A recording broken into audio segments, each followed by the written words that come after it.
Hey guys, welcome back to JudgeSim. Let's just go. Should be able to finish up the game today. Probably. Because what, there were 21 weeks? We're at week 10? If I'm remembering correctly. Okay, anyways. I haven't played in like... maybe like 4 to 5 days-ish at this point. So... I might be a tad rusty. Just a tad. I should hopefully be able to ease back in. I'm glad I don't have an evidence briefcase because I don't know if I can start out with a puzzle today, man. I don't know if I could do that. Okay, oh, it's divorce. The divorce case filed by Lauren Ellsworth against her husband, Nathan Carter. Lauren Ellsworth has filed for divorce, claiming that during their marriage, she suffered both physical and psychological abuse from her husband, Nathan Carter. Lauren stated in her petition that almost none of the promises her husband made to her before marriage were valid after they married, and that the trust in their relationship completely collapsed, and that Nathan had made false statements to her about personal and sexual matters. The plaintiff, Lauren, also stated that she remained faithful to her spouse throughout the marriage and did everything she could to honor the decisions they made together. Assault report. Bruises and rashes due to impact in various parts of the body. Broken pinky finger? Dude, Jesus Christ. God, what a case to start off on. Jeez. Okay. Could you briefly provide information about the promises your husband made to you before marriage? Yeah, I was wondering about that. I'm like, what are said promises and, like, agreements? You know? Like, what are those? He told me that he would be honest about many aspects of our private life, but after we got married, I learned that many of those things were not true. What does that mean? Yeah, could you explain a bit more? Your Honor, we had decided not to engage in sexual relations before marriage, and Nathan even lied to me about his penis size. Oh. Is this situation the reason you want a divorce? No, he was using his inadequacy during intercourse as an excuse to physically abuse me without my consent. What would you like to say about this matter? Your Honor, Lauren was constantly belittling me by pointing out issues with my body. She claimed that she was dissatisfied with her sexual life and often mocked me by talking to her friends. I, in a misguided attempt to solve our issues, suggested that a close friend of mine join us in a sexual relationship. Oh, dude. Dude, you can't do that. Lauren did not reject this idea. She even said that her being with my friend would not harm our relationship. Later, during that intercourse, she encouraged me to watch them. At that moment, I lost control and used violence. I regret it. I do not want to lose my wife.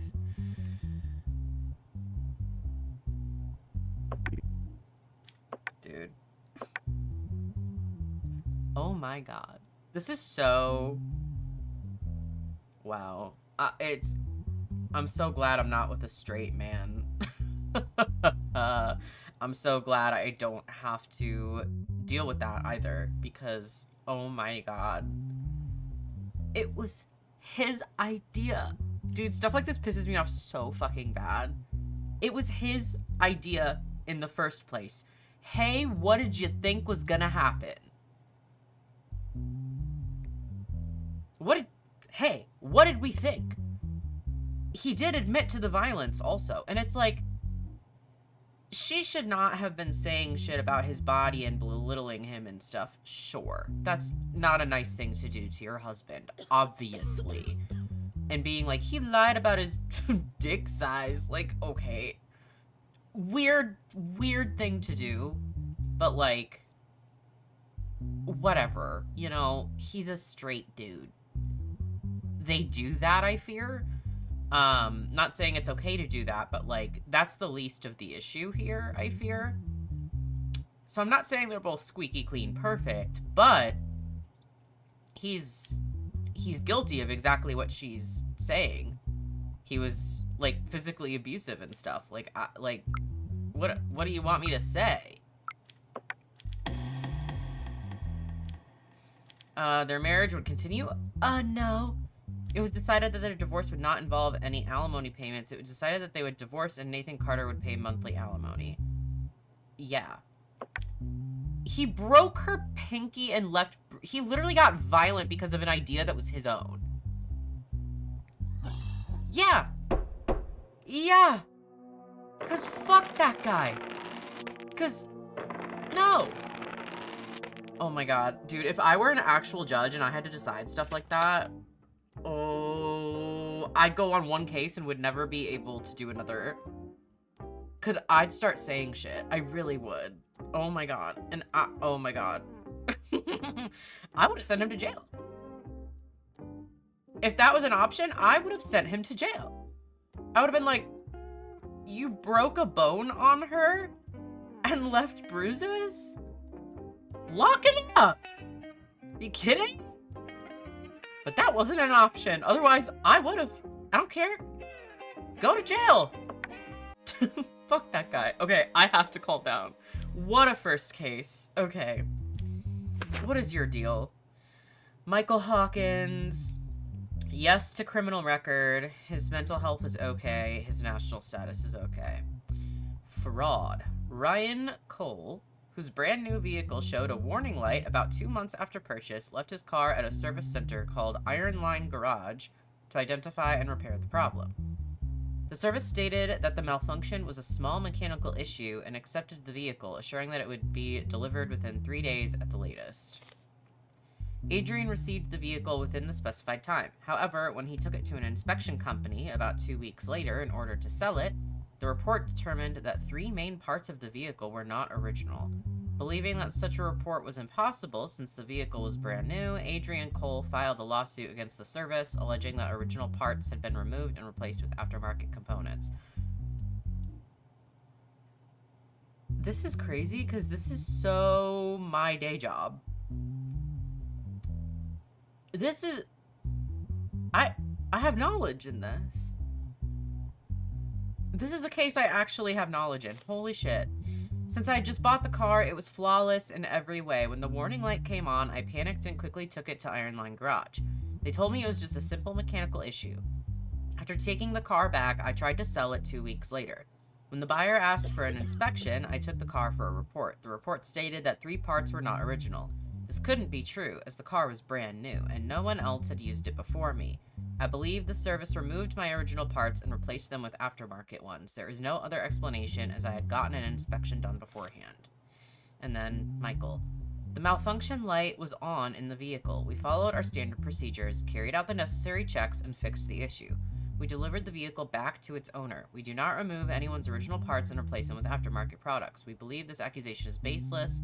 We are a corporate business that repairs dozens of vehicles daily. These claims are complete nonsense. Okay, so speaking from, like, literal actual experience, like genuine, like, I deal with this kind of shit in my day job daily. People with their vehicles are so nitpicky when it comes to OEM and OEE, okay? OEM stands for, like, original equipment manufacturer. You know, like, OEM is just another word for, like, dealer parts. Like, it comes from a dealership, which sounds so fancy and, like, so much better, right?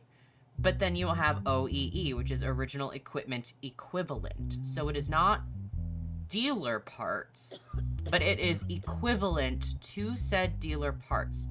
It's the same thing, just not from a dealer and without a branded stamp. I am telling you, fucking 99.999% of the time, there is absolutely no difference except for logos and branded stamps.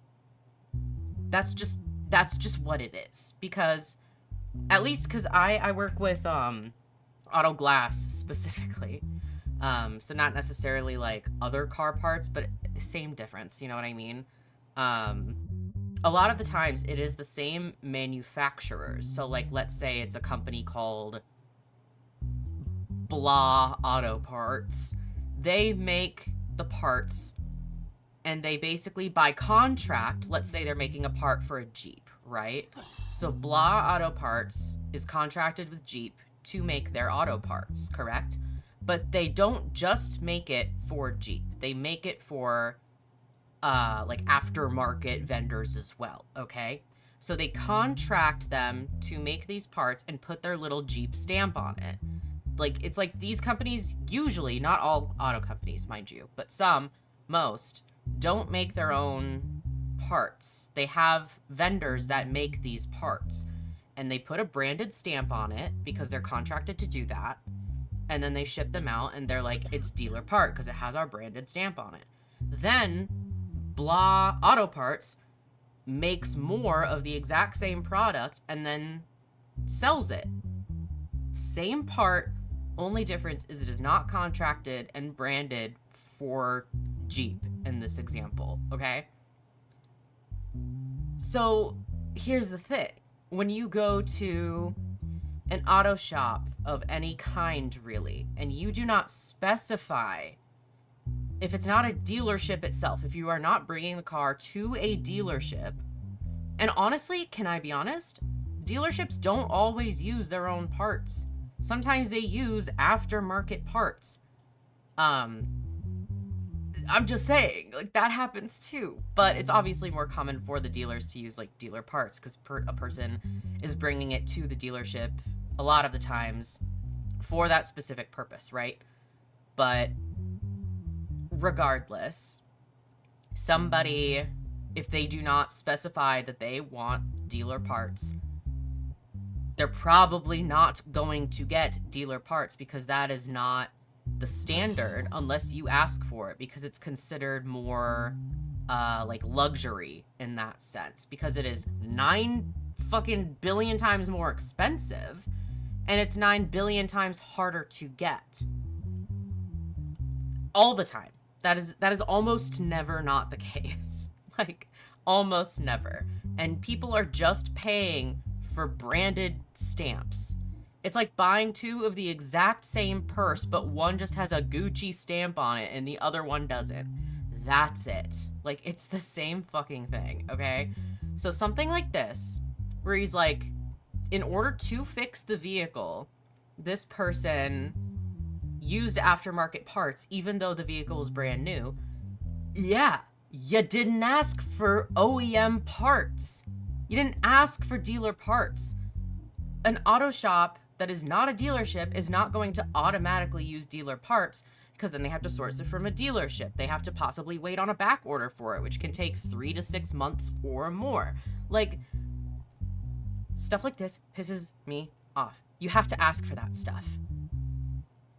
It's like if you get a latte that says it comes with whole milk, but you wanted oat milk and you didn't ask for the oat milk. Yeah, they're gonna use what they've got unless you ask for something else. Anyways, I just wanted to give my knowledge on this because this is something that I actually deal with and know about. So I thought it was interesting that I can actually, like, slot in my own information. So that's crazy. Although, I'm not saying in this case, like, he's gonna be innocent or whatever, but I'm just saying, like, in my experience, this is, like, I'm telling you what I know, okay? Just to give you a little background. Oh, thank God it's one of these. Holy shit. Oh my God, if it was one of the sliding, like, picture ones, I'd start crying. Oh my God, what one am I on for?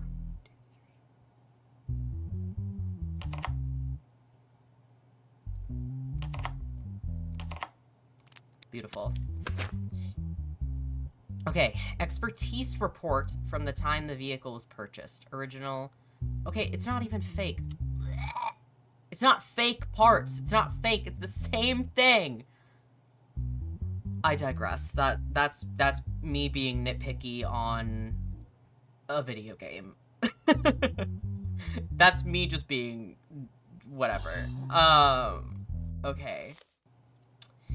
The invoice issued by the repair shop named Iron Line Garage to Ryan Colt. So basically just stating that the report does state that there are 3 parts that are not OEM, that are not dealer parts. And then the bill from the garage. Okay, no new stuff. Yeah. What would it be in? I know it was fraud. Theft crimes? Yes. Oh my god, he'd have to go to 10 years in jail.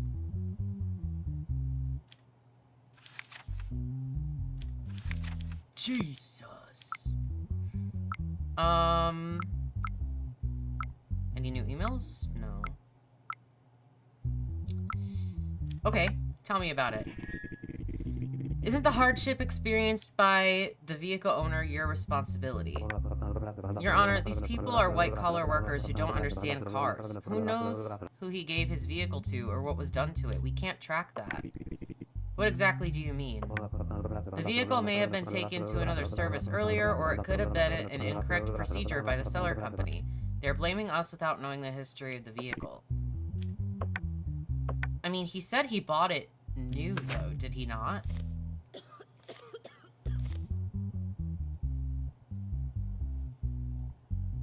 Brand new vehicle showed a warning light about 2 months after purchase. So he did buy it brand new. Which normally if you buy a car like brand new from factory, yes, that's going to have all OEM parts. However, if someone says they bought like a new used car or something like that, obviously that's not going to be the case. Even if dealerships themselves are the ones who did repairs, a lot of the time they're not going to use OEM parts on like a used vehicle. They're going to call in like another vendor or something to do the work and do stuff like that. But not always, but just in my experience. This is tough because he is technically right. We don't know if between that time of getting his car fixed there and now, he very well could have taken it to another place for different repairs. You know what I mean? We don't have records of that. So,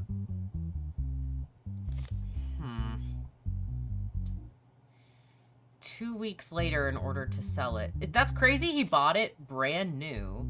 He only had it for 2 months.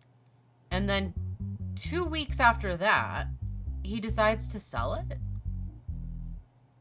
Why'd you get the car? Why'd you get it then?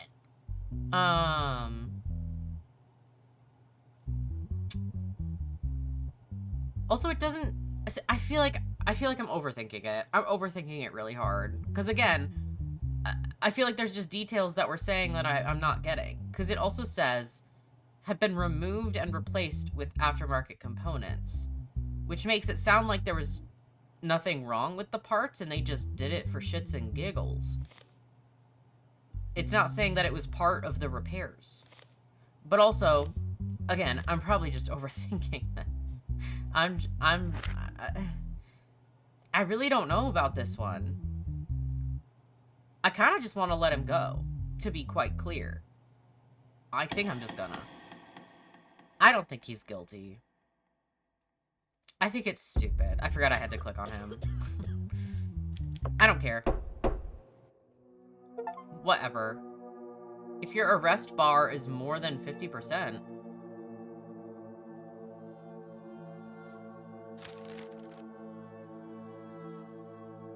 Huh?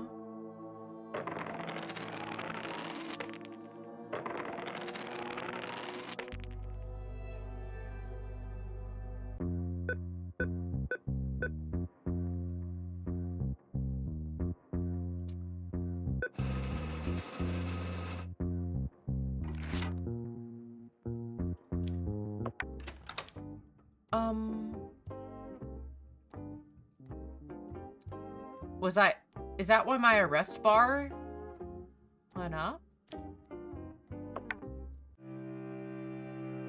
Was I so... What? It's at 30%. What? What are we talking about? What? Whatever. I don't know what's going on. Oh, you guys are... Oh my god. Insult, beating, and home invasion. Girl, what did you do? Oh my god. Okay, there is digital evidence. Let's read the file, though. Nora Everly. No criminal record.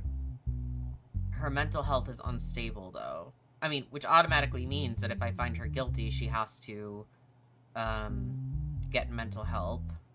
And her national status is good. The incident occurred in the evening at the Harbor Line Bento House restaurant located on Eastport Lane. While the restaurant was preparing for a busy evening shift, the door suddenly opened forcefully. A woman entered yelling and headed straight toward the owner of the establishment, Patrick Vasquez, behind the counter.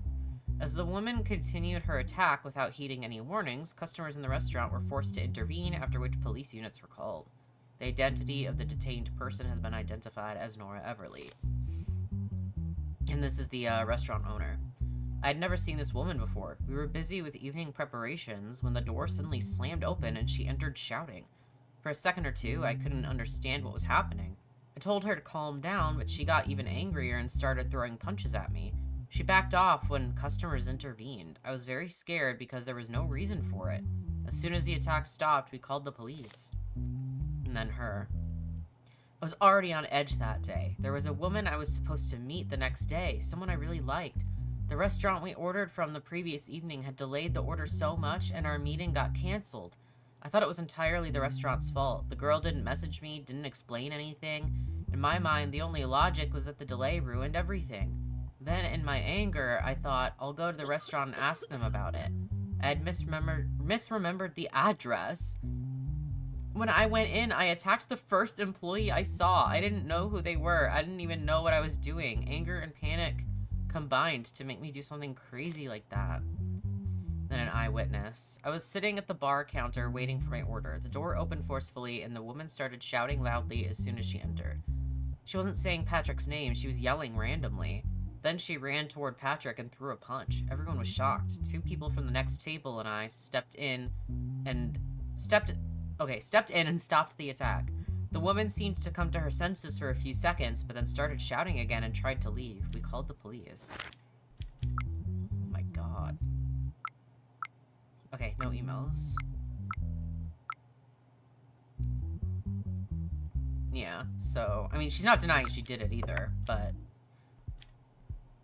Girl, what's going on? Did you know the restaurant owner beforehand? No, I saw his face there for the first time, and I don't even remember insulting him. I just have some anger issues. Some? I know. I know what I must do. Sanity impaired.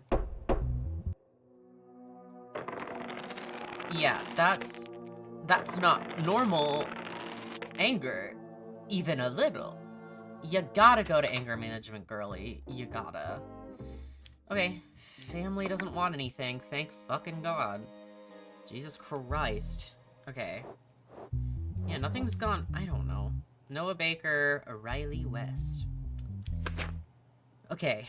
Compensation lawsuit filed by Riley West and Noah Baker. Riley West stated that after an approximately 1-year relationship, she wanted to break up with her partner, Noah Baker. However, after the breakup, sexually explicit images found on Noah's phone belonging to Riley West were shared on the internet. In response to this situation, Riley West filed a compensation lawsuit against Noah Baker. Hey, if he's guilty, kill him. Hey, if he's guilty? Execution style, actually. Because that's called something like a...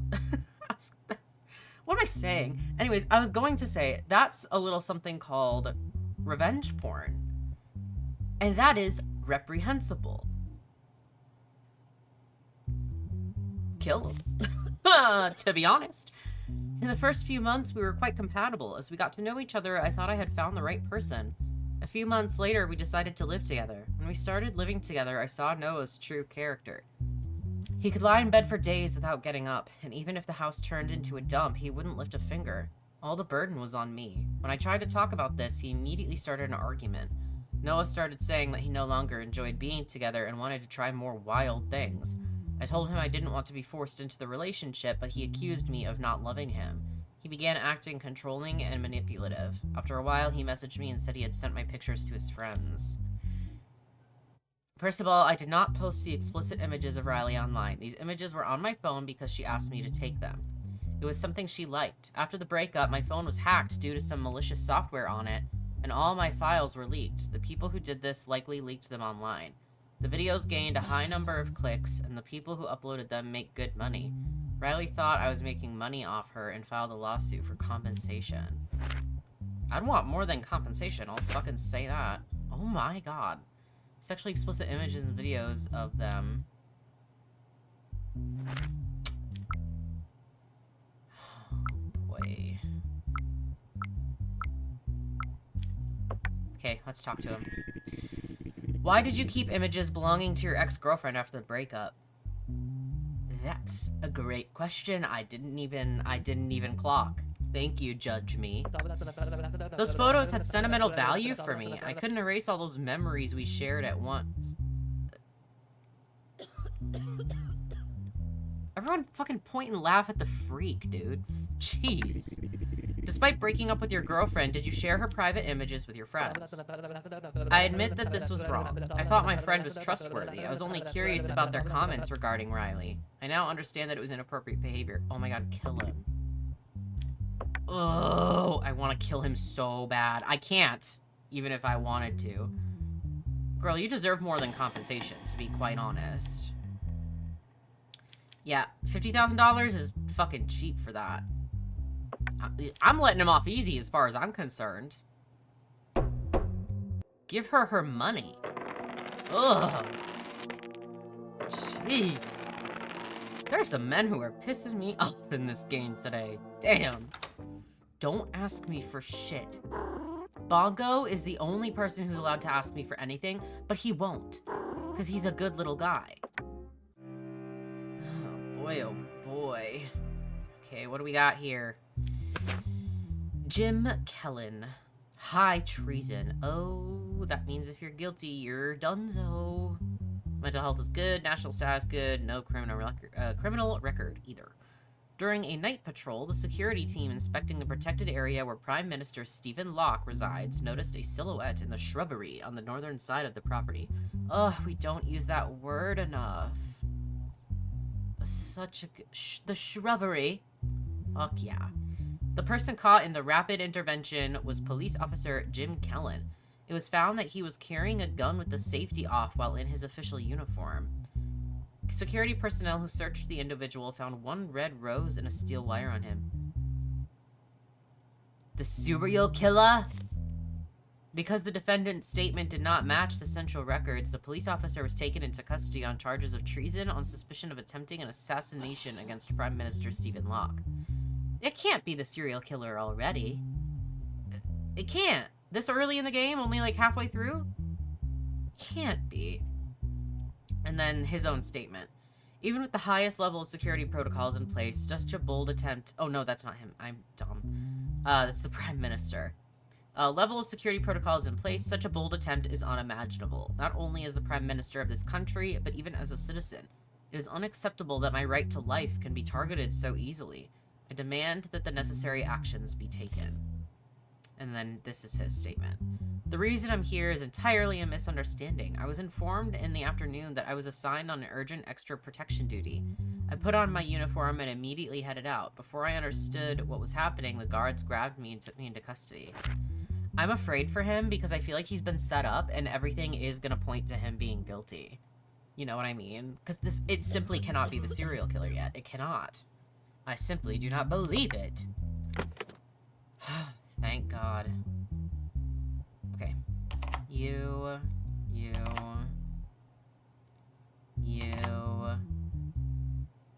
go here. That's easy. Bada bing, bada boom! Yep. One rose and the wire... Garrett? Licensed semi-automatic pistol found on the person.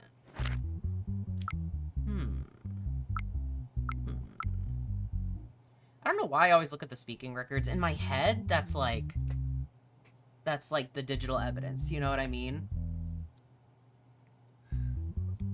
Neck hurts. Okay, wait, did I check my email? Oh, shit. I know Baker to pay. Does loving someone cost $50,000? Didn't your conscience ever hurt when you made this decision? I did whatever he wanted. What I got in return was nothing. What?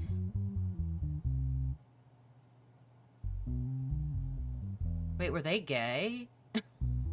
No, because that's the wrong pronoun. Because this is from the dude who paid. Didn't your because I did whatever he... Wait, oh no, what I got in return was nothing and a $50,000 fine on top of that. I did whatever he wanted. I thought he was talking about Riley. But is he talking about someone else? I did whatever he wanted? Or am I reading way too deep into this? Am I spinning a yarn? Oh. I mean, I don't feel bad about my decision regardless. So... Whatever. What do you have to say? The red rose on you is the same type as those left on the bodies in previous assassinations. How do you explain this? Your Honor, the red rose has nothing to do with the crime. I was taking it to give to my girlfriend. I picked it from a house garden. How can I know the type of rose used in the murders? It's nothing but bad luck. Okay, then explain the wire. Yeah, what is the steel wire found on you for? I carry the steel wire during duty for potential barrier-breaking situations. It has no other purpose. It has been useful to me several times in past smuggling operations. Can you show us the emergency extra protection duty from the center that you mentioned in your statement? I was called on the phone and given orders. I thought I recognized the caller's voice. Maybe the voice line was manipulated, or maybe I misunderstood. I really don't know. I really don't think it's him. However, oh, should I let him go, though? I know I was very, like, law-abiding in the last part. I really wanted to see if it would, like, get me a good ending, but this doesn't feel like good ending material to arrest him. Or execute him, really, because it's high treason. I'd fucking kill him. I don't think it's him.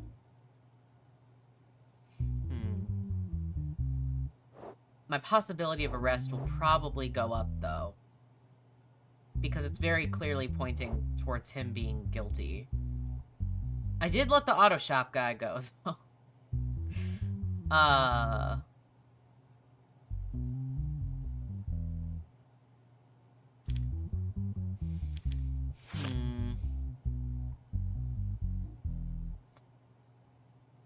Yeah...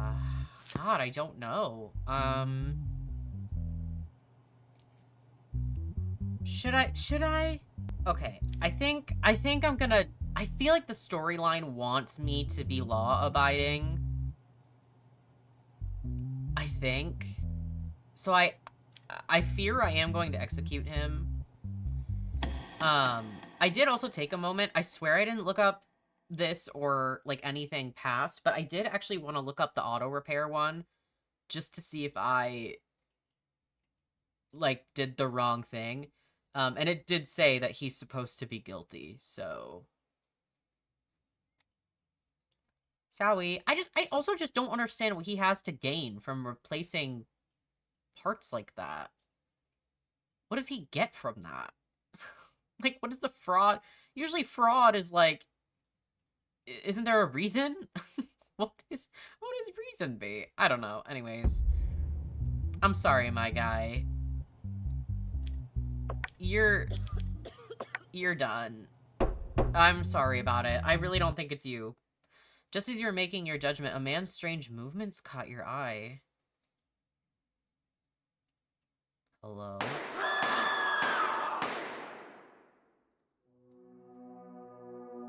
Huh?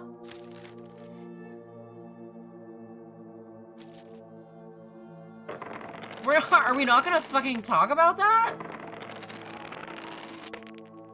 Hello? I'm just taking my money.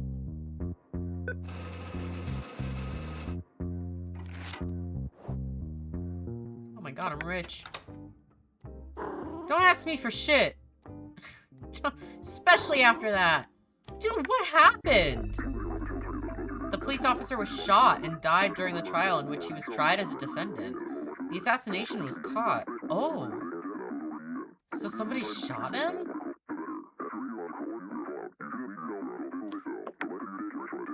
For why? That's so strange. Are we in a new room? Your Honor, after the recent events, we have decided to promote you to a more secure place of justice. You will never be subjected to such an act again. We convey our wishes to get well soon. Okay, so we are in a new spot. What the fuck? Even... why? Literally, why? Okay. Sean Parker. Yes, criminal record. Good mental health, good national status. Oh, is he the guy who shot him? Oh, shit. Jim Kellen was brought into the courtroom last week to stand trial on charges of treason. While the hearing was ongoing, Sean Parker, seated in the spectator section, pulled out a small caliber handgun believed to have been brought into the courthouse by an unidentified individual and fired 4 shots at Jim Kellen. Immediately after the attack, the defendant attempted to flee the room, but as he headed for the door, he was shot in the leg by security forces and neutralized. Sean Parker was taken into custody, received initial medical treatment, and was then taken to the police station for questioning, but refused to speak throughout the entire process. Oh, did I... Wouldn't it be cool if he didn't talk to me? That would be like a good, Also, look at his face. Does he have, like, cuts on his face? Okay. Oh, I was about to freak out. It's fine that it's this one. The gun. Fingerprint number from the evidence. Also, 1 digital evidence. 2121361. 2121361. Yep, so, I mean, it's him, alright. Digital evidence. Yeah. Let's see if he'll talk. How did you bring the gun into the courtroom? Oh, he does talk? Damn. I'm an anarchist. I have nothing to say.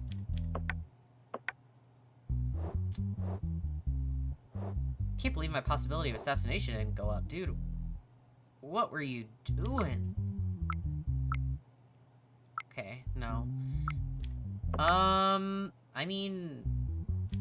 What was the charge for assassination? Yeah.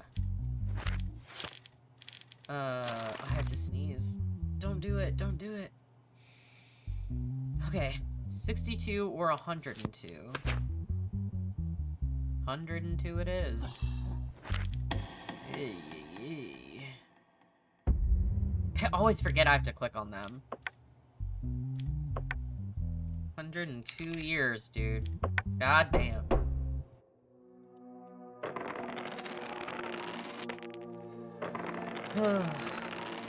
Wish my neck wasn't so damn stiff, bro. My fuck-ass family. You guys are so ungrateful to me. Asking me for thousands upon thousands of dollars. What? We would prefer not to have to warn you, but you must release Daniel Morgan. Otherwise, your wife and children will pay the price. If Daniel Morgan is sentenced, be prepared to watch the destruction of your family, Judge. Okay, well, as long as Bongo's okay. Whatever. I assume you're Daniel Morgan? Correct. Yes, criminal record, good mental health, good national status. Charges, murder. What murder? The incidents occurred last week in the evening at the newly opened restaurant called Bamberger. 5 consecutive gunshots were heard inside the restaurant, and health and police teams were quickly dispatched to the scene. In the initial investigation conducted following a report by restaurant staff, it was determined that a customer named Martin Hayward died at the scene. Since the restaurant had just started operations, it was found that the security cameras were not active, and therefore the incident could not technically be recorded. However, employees and customers present in the restaurant during the incident described the attacker whose face they clearly saw.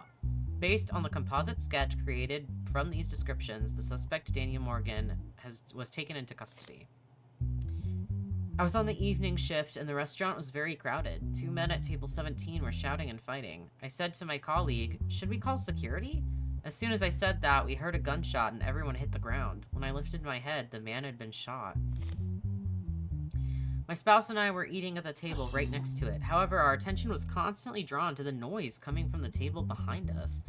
One of the two men sitting there looked very strange. He reminded me of someone I really dislike.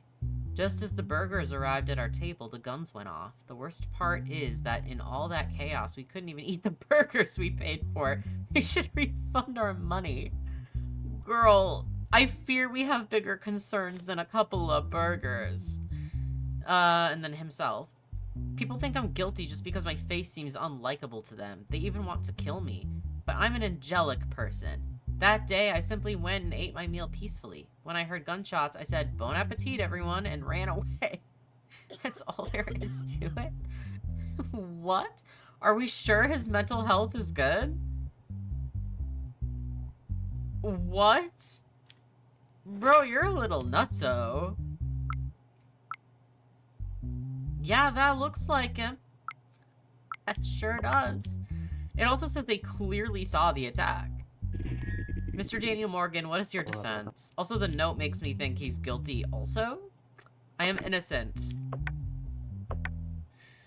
Everything points to you, my dude. I am so sorry, but, what was your charge? Murder? Just plain old murder? Yep. What? Oh, did he have a criminal record? Yes. I was saying he is an angelic, he's an angelic person with a criminal record, obviously depending on the charge, but I find that a little silly. Only 26 years in jail? But 102 for assassination? Okay. Seems a little uneven, but 26 years it is.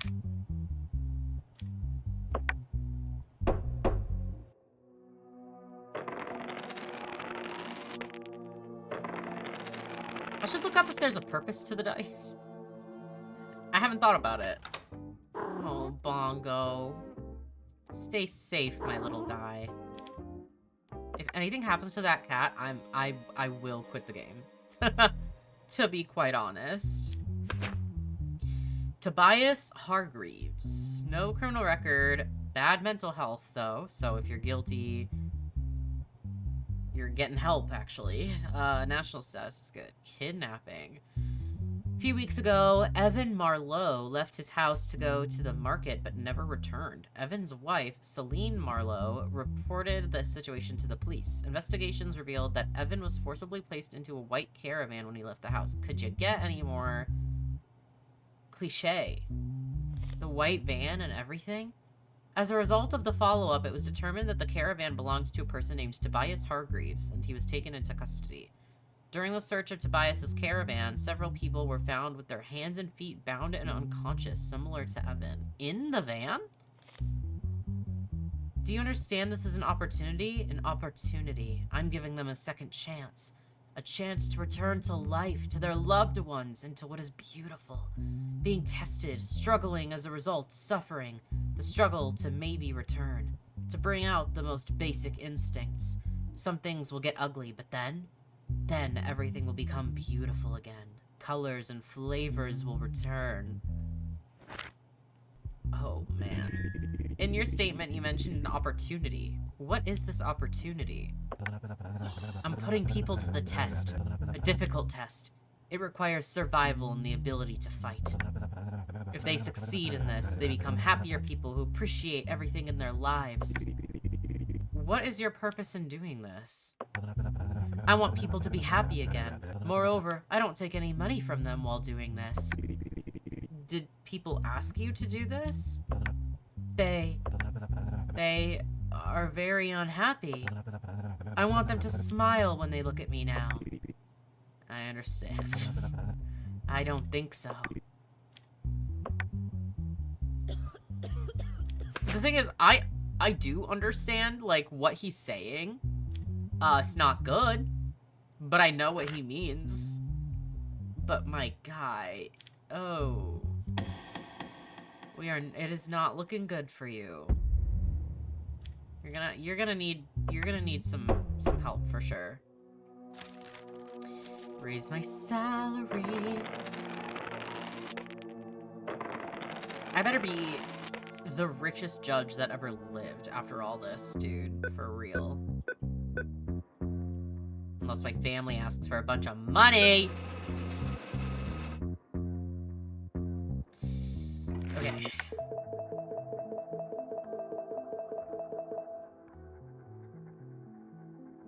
I still don't know if this actually means I'm doing good, or if this is just like, just what happens regardless. I have no idea. Bongo. Bongo, save me. Save me, Bongo. What do you got? Okay. Compensation lawsuit filed by Anna Moreau against Ravenstone Construction and Building Company. About 10 days ago, Jeremy Moreau, who was working at a construction site belonging to the Ravenstone Company, fell from the 13th floor to the ground while walking on the outer part of the scaffold and lost his life. Moreau's daughter, Anna Moreau, claims that the accident was a preventable death and that the company neglected basic safety standards, demanding $140,000 in compensation. The technical inspection report prepared after the incident was submitted to the court, statements were taken from the workers on site, and safety protocols were reviewed. The defense attorney, Ronald Bexley, is attending the hearing on behalf of the company. And then this is the daughter. On the morning of the accident, I thought my father had gone to work as usual. Around noon, a number from the company called and said, "There's been a critical accident, come immediately." When I arrived at the hospital, they told me we had already lost him. The scene I saw when I entered the morgue the next day still haunts me. My father was an experienced worker who had been in this industry for years. Someone like him would not fall like that at a construction site where proper safety measures were taken. His co-workers said that the safety harness were not attached that day. The company postponed purchasing new safety equipment to cut costs. Doing something like this for money is unacceptable. I want those responsible to be held accountable. And then the lawyer. The deceased employee, Jeremy Moreau, was certainly a valuable staff member, but the accident occurred entirely due to individual negligence. He was in an area he was not assigned to that day, and because he climbed the scaffold without wearing safety equipment, the unfortunate event occurred. The company provides regular training to all employees. The safety officer had warned the workers that day, but it was found that Moreau had violated the rules on his own initiative. Around the construction site, there are only standard iron barriers. Most of the warning signs are damaged or knocked over. Yeah. Although safety equipment, helmet, rope, carabiner, etc., was available, it was observed that the employees' inventory records were irregular. At the time of the incident, it was observed that most of the safety ropes of the personnel working on the upper levels of the scaffold were not properly connected. It was determined that some of the scaffold railings in the section where the deceased fell were loose and below standard. Even in the internal audit report conducted just one day before the incident, it was noted that high-altitude work equipment must be renewed. You should pay her more. To be honest, oh, I forgot I don't talk to them. Nothing new there. Well, I know my decision, that's for damn sure. Company violated its safety obligations and must pay. Oh. Oh, I see. It was decided that they must pay the money in compensation and that construction activities be halted. Yes. That one, please. Because they didn't renew their safety stuff. And until you do that, fuck you. Right, Bongo. Oh, no. Oh, God. Marcel Devant. Charges beating. Hey, why are they next to each other? Last week, Leonie Devant went to the police station and reported that she had been repeatedly subjected to physical violence by her husband. Cops went to the couple's house on the same day, warned the suspect, and the situation was documented. Just a warning. Right. Criminal record also, mental health fine, national status fine. The next morning, Leonie called the police again and stated that her husband had become even more aggressive and attacked her. Yeah. The teams that arrived at the scene detained Marcel Devant and the victim filed a complaint. In the early years of our marriage, everything was very peaceful. However, for the past 2 years, my husband's anger has become uncontrollable. First raised voices, then pushing, and in recent months, it turned into direct hitting. After what happened last week, I had no patience left. From the outside, it may look like minor arguments, but no one knows what happens at home. He even humiliated me in front of his family. In the most recent incident yesterday, the controller he threw at my face broke my nose. I know this was not an accident. I forgave him many times, but I no longer feel safe. I'm filing a complaint. I never wanted to hurt my wife. Yes, we had arguments, but it really upset me when she said I hit her intentionally. Sometimes my wife exaggerates situations. I love her. I don't want to hurt her. And yet you did. And yet you did. Oh, no. Okay, oh, no. Fuck. Okay. Oh! Awesome! Swelling and bruising around her right eye due to impact. Yeah, broken nasal bone. Your spouse says the incident was entirely an accident. What do you think about this? My husband is lying. This wasn't an accident. Could you tell us a bit more about the incident in which your nose was broken? My husband is playing games on a console connected to the television. At the time, I had prepared the meal. I told him the food was ready, but he didn't hear me because he was wearing headphones. So I stepped in front of him and gestured for him to remove the headphones. He got angry and threw the controller at my face.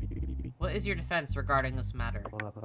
Your Honor, I would never do such a thing to my wife. I get really absorbed when I play games. At that moment, I got very angry when I died in the game and wanted to throw the first thing I grabbed, the controller. At that time, my wife stepped in front of me, and I didn't notice her. I'm very sorry. No. This is repeated offense. Like, it is not the first time.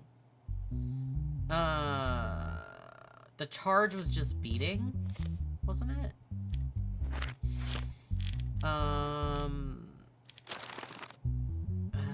Beating. Oh, did he have a criminal record? I forgot. Yes, he does. So it's 4 years in prison?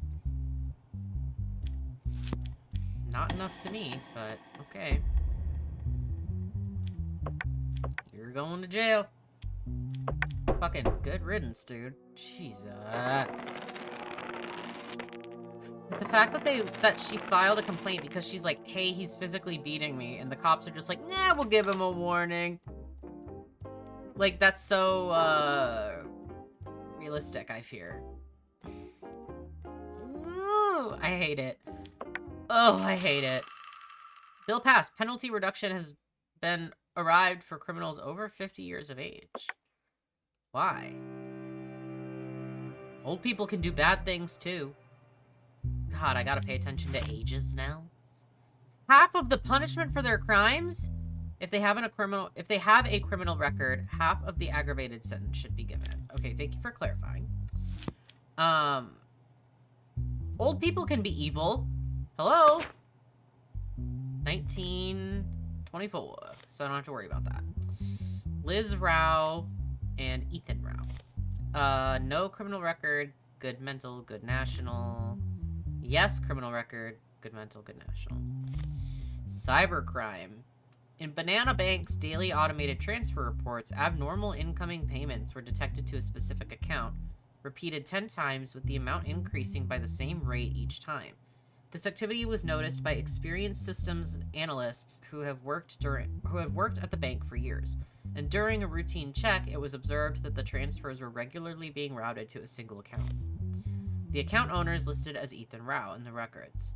Due to the suspicious situation, the bank detained Ethan Rao at his home, and after his statement, his sister Liz Rao was also detained for questioning as another person who may have been involved in the transfer. This account is mine, but I wasn't actively using it. About 2 years ago, my sister Liz asked me to transfer an unused account to her because she couldn't open a new one in her name. I gave her my account. I had no knowledge of these money transfers. I don't know where the money came from or why my account was used. The last time I spoke to my sister was last year. Okay. Because I'm like, 2 years ago, she asked for it, and you haven't spoken to her for 1 year. I only got the bank account from my brother to save money. A while ago, money came into the account, but honestly, I don't know who sent it. I saw the notification, but didn't check the details. The claim that I had access to the bank's systems is not true. I just used the account and didn't do anything else. My brother is lying about me. Okay. I I feel like the evidence will be very helpful in this. Or at least I hope so. This one...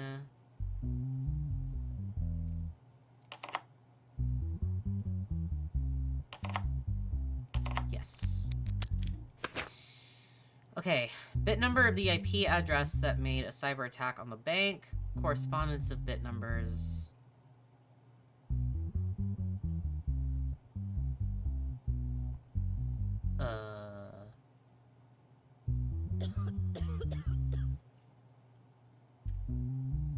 Are these supposed to mean something to me? Because I do see that it matches Ethan. But... I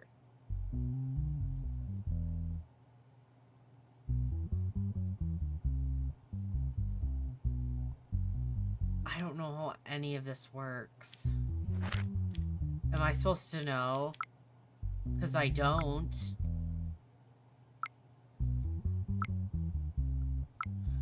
I gotta talk to him.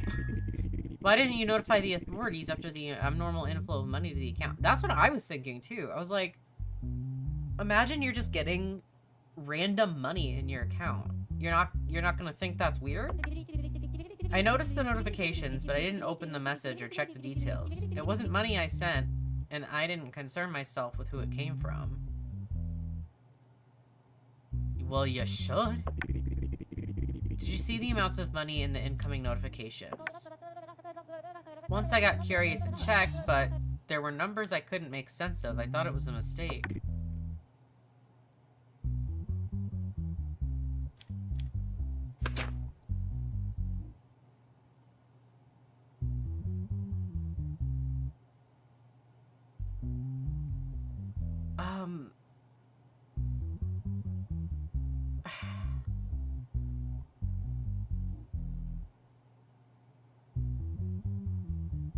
I don't understand. I don't know how this works. How do I... Because it... I don't know. Because I don't know how this works. Like, my brain, when I see this many numbers, it short circuits. I don't know. I really don't. Because some of the numbers match Ethan's, and some of them match Liz's. The IP address... It's in, like, a different... It's... Fuck it. Do you think it was both of them? You think it was both of them? I might just fucking charge both of them. Because, what are we talking about? Just cybercrime? Oh god, I have to write this down, too, because he has a criminal record and she doesn't. Oh, man. I don't know anything about this stuff. I am not a tech person. I don't know, dude. Okay. Ethan. Liz. Cybercrime. Yes to criminal record, and then no to criminal record, right? Right. And neither of them are over 50. So, did I check my email? I think I did. Okay. I didn't check the... Can I go back? Fuck. Can I go back? Fuck. I forgot to check the... I forgot.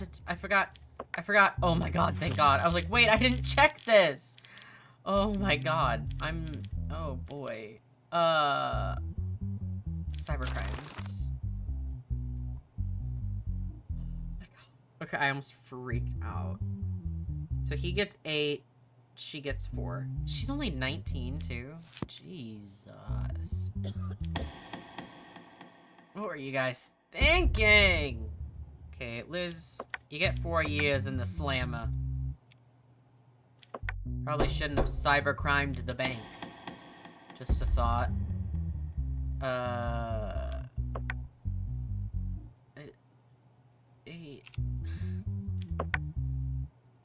There. I wish it would not do that. Yay! Pay raise. Am I getting pay raises a lot more, or am I crazy? Or am I just flying through these? Am I just doing so good? Except for that one. Whoops. Withdraw all my monies. Dude, if someone were to fucking steal my wallet right now. Oh. They get so much money. Okay, end the day. What do we got? What do we got? What?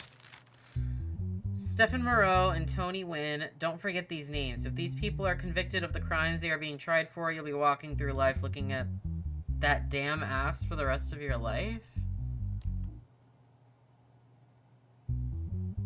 What are you talking about?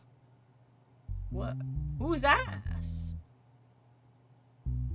Whose ass am I looking at? Okay. Stefan and Tony. Yes to both, I think, criminal record. Yeah, because they're...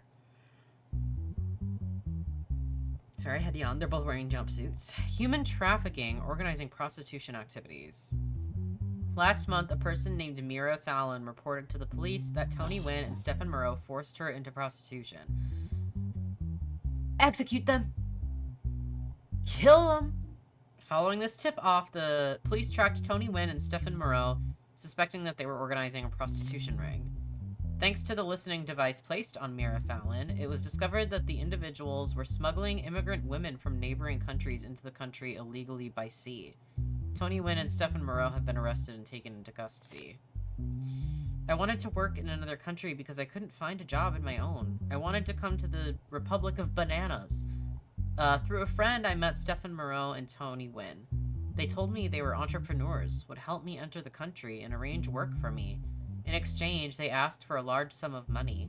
I believed them and accepted. We were brought into the country by cargo ships with a large group of people. Later, I was offered a job to spend time with some of the businessmen at a hotel. At first, I thought I could make some money and expand my network, so I accepted. Then they asked me to engage in prostitution. I was blackmailed and had to do it. Did you detain a businessman like me over a few rumors? I export and bring money into this country. We are a company providing international consulting. We guide people who come to the country. I have nothing to do with prostitution or human trafficking. I know my rights. I will not give a statement. I will only speak in front of the court. None of these accusations reflect the truth. This is entirely a smear campaign against our company. Right. Right. Like I'm gonna believe sketchy sketch businessman. Oh, oh. Oh.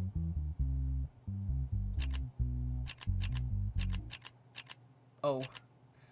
I'm being dumb. I'm being dumb. I wasn't paying attention. Oh my god, I fucked up. Start over.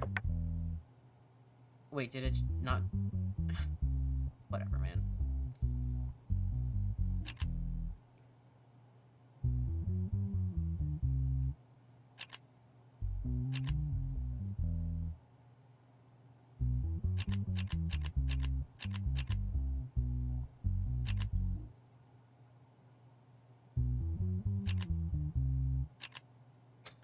That took me a lot longer than I thought it should. The fake passports and identification documents found in the homes of Stephen Moreau and Tony Wynn during the operation. Yeah.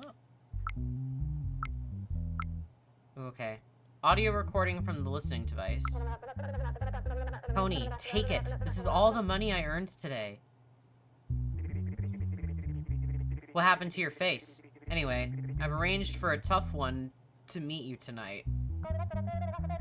No, listen to me. I'm not involved in this anymore. What?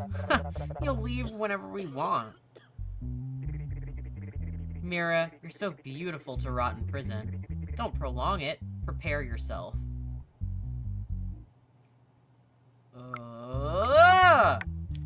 Kill them! What do you have to say about the fake passports found in your house by the police? These are decorative passports we give to the people we provide consulting to for motivational purposes. Me when I'm dumb. Me when I'm stupid as fuck. So were the conversations on the listening device for motivational purposes as well? Oh, T. T, judge me, T. Your Honor, technology has advanced a lot, and those audio recordings are all edited. They've been cut and spliced. In your statement, you said you would only speak in court. I'm listening. I am innocent. Listen, I don't know what kind of business Tony got into, but we are international businessmen.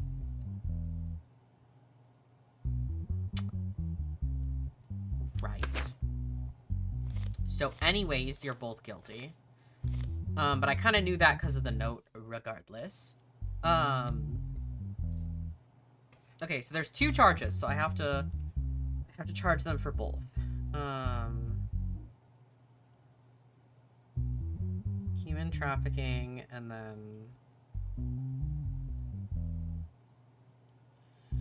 they both have criminal records, yes? Yes, records. And then they don't have any other things. Okay. Neither of them are above 50 either, I don't think. No. I hate that I have to pay attention to age now. Damn. Okay. Oh, did I have any email? Nope. Awesome!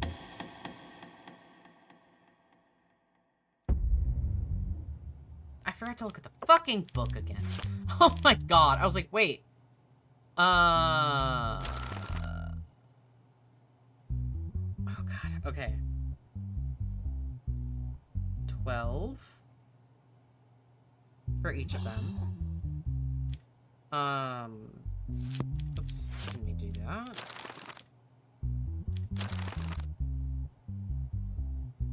Oh, prosecutors. I can't read. I can't read. Where would it be? Traffic offenses? No. Oh, right there. Oh, there's a fine too. Oh my god. Oh my god.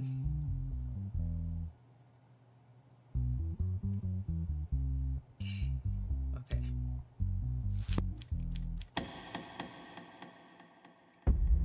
Good lord. So you're guilty for sure. So 32 years total in prison. And then $500,000 fine as well.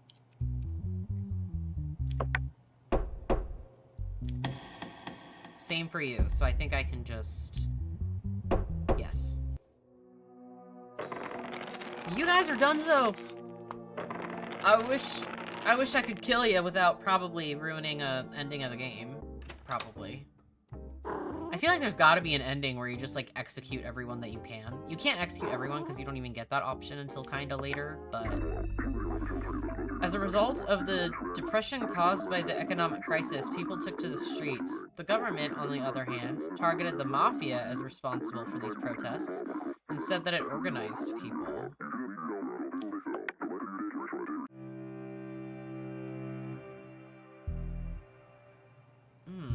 Okay. The matter of the late Aurelian von Kessler's inheritance being unable to be divided among his 3 daughters and being taken to court.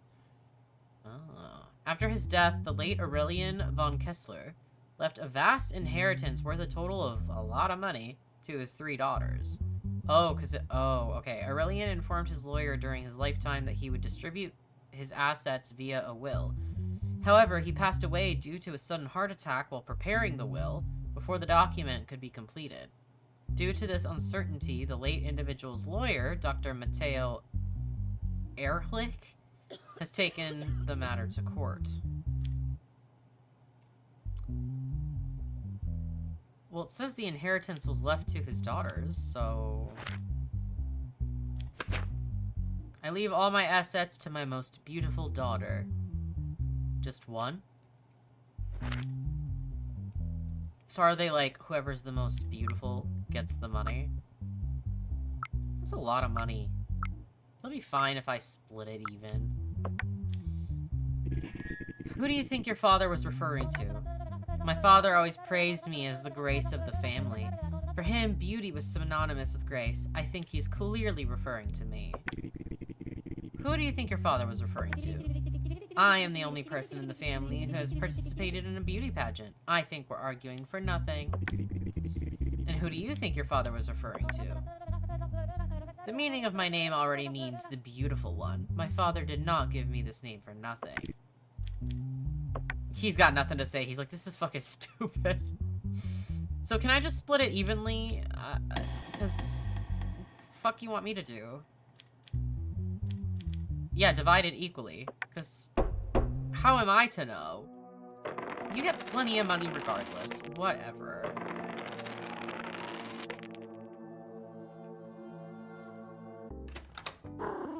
Thanks, little buddy. Well, nothing to do here. Oh. If you do not find the individual named Carl Sigmund guilty of the charges he is facing, his acquittal will be the end of you. Understand this clearly and make your decision carefully. They keep threatening me and nothing fucking happens. Empty threats. All of ya. Also, this probably means that he's not guilty. He's also 66, so if he is guilty, he gets a lesser sentence. But I digress. No criminal record. Mental health is good. National status is good. Inciting hatred, and hostility among the public. In recent months, Carl Sigmund has published posts filled with harsh and provocative content targeting the current government through his social media accounts. These posts were shared by a wide audience in a short time, spreading especially among young and anarchist-leaning groups. Protesters gathered illegally in certain areas of the city center, during which some public property was damaged, traffic came to a standstill, and extensive security measures were implemented across the city. It is alleged that the individual named Carl Sigmund had connections to the organized crime group known as the Mafia. Following these developments, Carl Sigmund was taken into custody at his home. I did not incite anyone to revolt. I merely expressed the economic problems, the governance crisis, and the hardships the people are suffering in this country. What I said is entirely within the scope of freedom of expression. If some people misinterpreted my words, that responsibility does not belong to me. The state's attempt to silence me is nothing more than an effort to cover up the real problems of the people. I tend to agree, I fear. No email either. Was there? Oh, there is evidence. It's gotta be like his social media posts, right?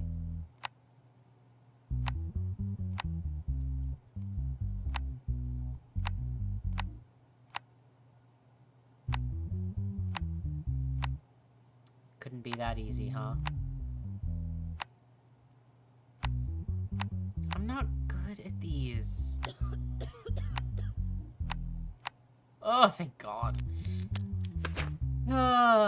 Okay, posts made by the individual. Isn't it time to put a stop to this happening? Now is the time to show the power of the people.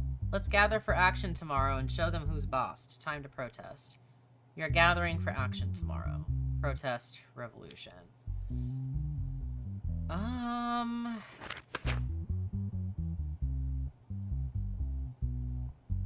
The thing is, I agree with him in the sense that, like, I think he was, you know, probably just saying things that are within the freedom of speech. But however, to say he did not incite anyone to revolt while saying this and being like, we are gathering for action tomorrow is like, you kind of did though. And it was, you did go to like an illegal spot to protest, which I think is kind of dumb because whatever, but technically, you didn't do it in a spot where it's legal to protest.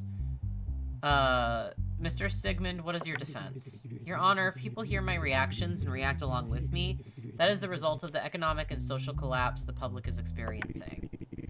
Do you think your social media posts have disturbed public order? What disrupts public order is not my social media posts, but the despair the people are living in. There are claims that you hold a high position in a mafia organization. What do you have to say about this? Your Honor, I have no connection to any illegal organization. These are this is nonsense fabricated by reputation assassins.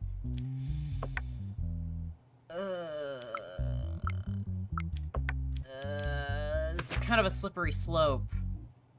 It is a slippery, slippery slope.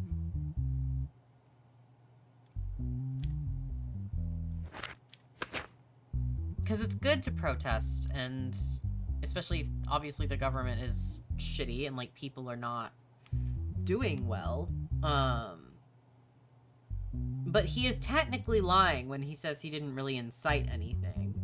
Because he is. That's technically, like, that's true.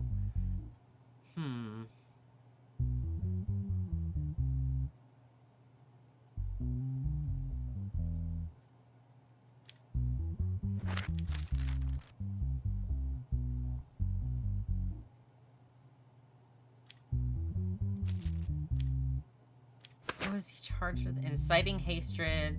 Oh my god, I keep saying hatred. Hatred and hostility among the public.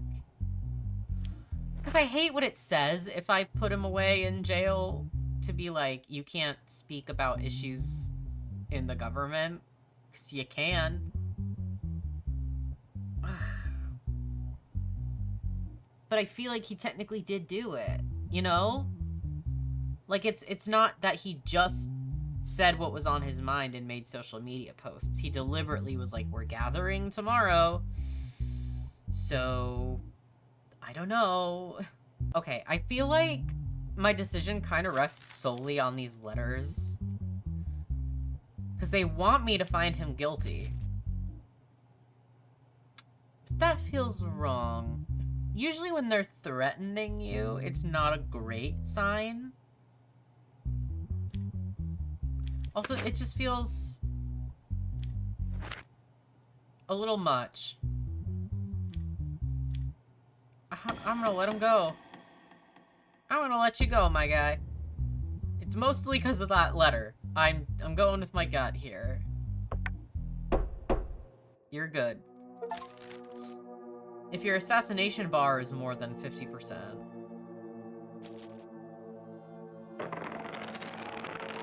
Oh, no. Will it really be, though? Because last time it said it would be over 50%, it wasn't. So... It was at, what, 15% before? I think? How much money I got? 11,000. What do you want? Oh, Bongo. Help. Your family says they don't get along with the neighbors and want to move to a new house. If you move to a new home, weekly household expenses will be $2,000. Next week's payment will be at the new price.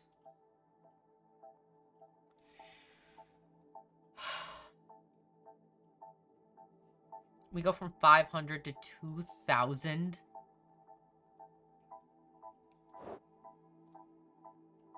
I fucking guess I don't want my sanity to severely drop. Ugh, God. At least it's not daily. Hey, man. Yeah, assassination is only at 40%, so those... I don't know why those achievements keep saying it's at that amount. Weird. Okay, beating and extortion. Kai Hendricks. No criminal record. Negative mental health, though. Good national status. Yesterday, around noon, Laura Wynn, who was walking her dog on the 213 Faith Street, was stopped by an individual while heading home, physically assaulted shortly after, and had money stolen from the bag she was carrying. Following a report from the scene, police units were dispatched shortly afterward, and based on nearby security camera footage and witness statements, the suspect, Kai Hendricks, was identified and taken into custody. It was around noon. I was walking my dog on my way home, and the street was quite calm. Just as I turned to the corner, someone jumped in front of me. Before I could understand what was happening, something hard hit my head and shoulder, one after the other. I didn't know what to do due to the shock. I just felt someone grabbing my bag. I tried to resist, but I fell to the ground from the impact. I don't remember the rest. I passed out. When I woke up, I was in the ambulance and someone had called the police. I had been hungry for hours and hadn't eaten anything properly. How would you know what hunger means? When you don't eat for a long time, You feel your palate aching and your throat burning. With that feeling, I simply asked if she could give me something to eat. She kept walking without even looking at me. I felt invisible. I thought, if I'm invisible, I can do whatever I want. I already had a small piece of wood I'd found on the road. I hit her and reached for her bag. I took the money inside to buy food. Should I have died?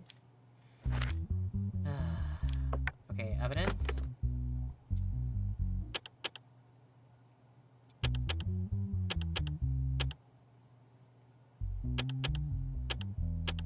I gotta focus.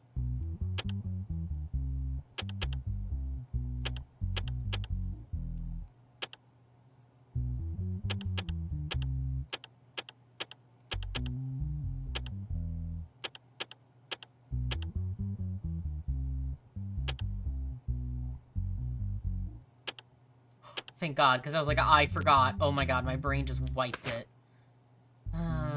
Cleft in the forehead area, bruises and rashes due to impact on various parts of the body. Okay, no digital evidence.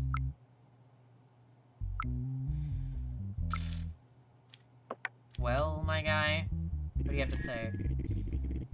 Do you want to use violence against every person who doesn't look back at you? Not being seen, as if I weren't even human.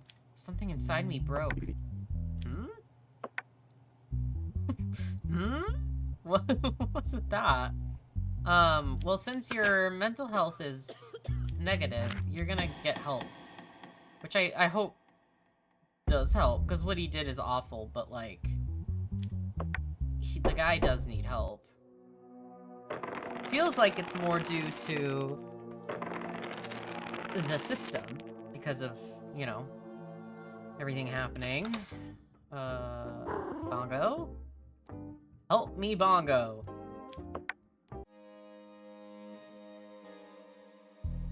What we got this time? No, that's great.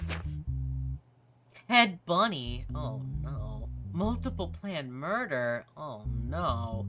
No criminal record, good mental health, good national status. Over the past 9 months, there has been an increase in reports of missing women and children in the Eastmere area. During the same period, it was determined that a number of women and children were found dead with their heads severed. Okay, it has been determined that all of the victims stayed at the hotel named Hillside. In this regard, the police placed a female officer who matched the victim profile in the restaurant of the Hillside Hotel. The person who made contact with the undercover officer was Ted Bunny. Ted Bunny invited the police officer to his hotel room. When they went to the room, he displayed an aggressive attitude toward the officer and attempted to tie her to a chair, but he was neutralized when the police raided the room.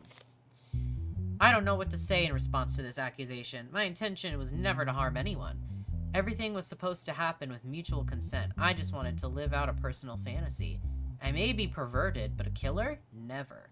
I heard about the murders in Eastmere, but I have no connection to those events. I mean, sounds a little too, coincidental, doesn't it? Wrong place, wrong time? Right. Right. No, don't do this to me. Don't do it to me. Fuck. Okay. Oh, this is gonna take me a hot second. Alright, we got it. Thank God.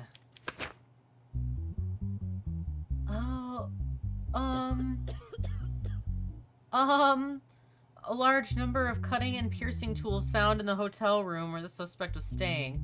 In the garden of the detached house known to belong to Ted Bunny, a number of skulls were found buried, and the DNA test results of the skulls matched the DNA of previous victims.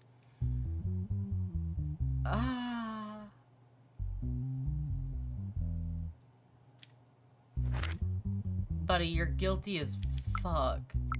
Oh my God, you're guilty. Holy guilty. Why did you tie your victim to a chair? What were you planning? Your Honor, the term victim is not appropriate. They are my partners, and my personal life is my own business. Why do you always choose your partners from Hillside Hotel?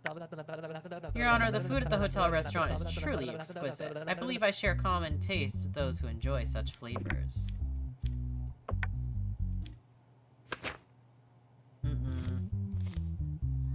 Multiple planned murder. You didn't have a criminal record, though? No. Multiple planned murder. 30 years. Only 30 years. If that's the charge. It's crazy that multiple planned murders gets 30 years, but like high treason gets you death. That's crazy.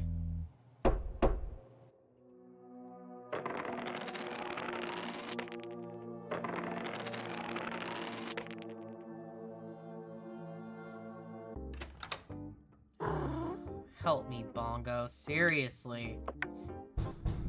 In the dark of the night, your sleep is interrupted by a sound of knocking on the door. This again?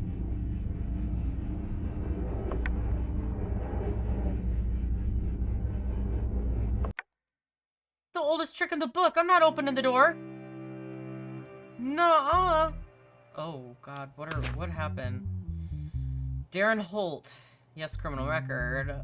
Good mental health, good national status. Child abuse, sexual harassment. 9-year-old Leah Vane. Oh, my God. I almost read lives as the last name, and I was like, Lyra Vane lives. No. Lyra Vane lives with her mother, Mara Holt, and her stepfather, Darren Holt.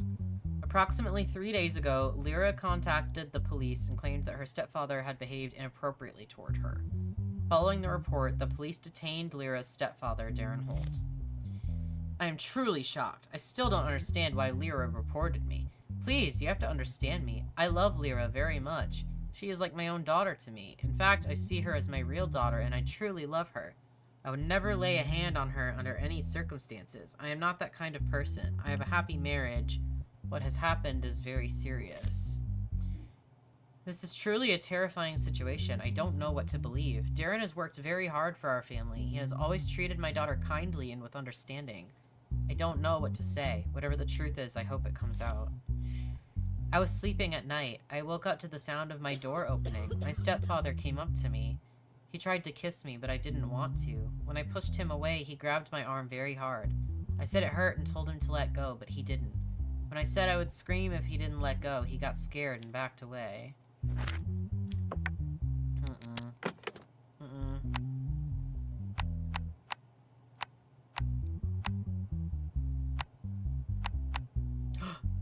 Yes. Oh my God.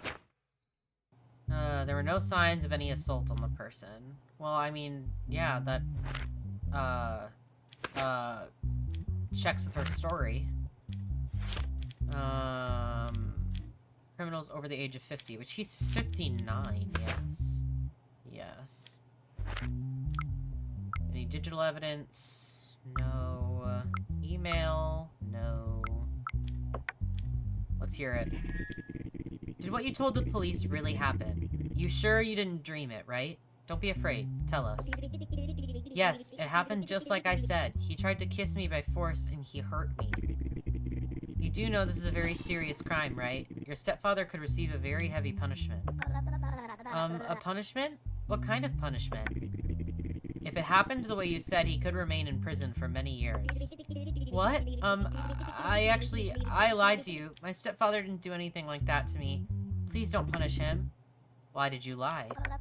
I thought maybe they would separate and my real father would come back. I'm sorry.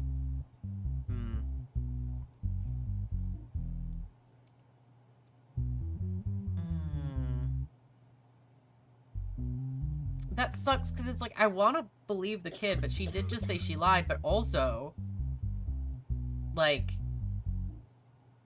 I don't know. I don't know. Also, my back is absolutely killing me, dude. Jesus Christ. I, like, slept weird, and now my back is, like, worse than usual. So annoying. I mean, honestly, though, she admitted to lying. She had a good reason, too, so... Not guilty.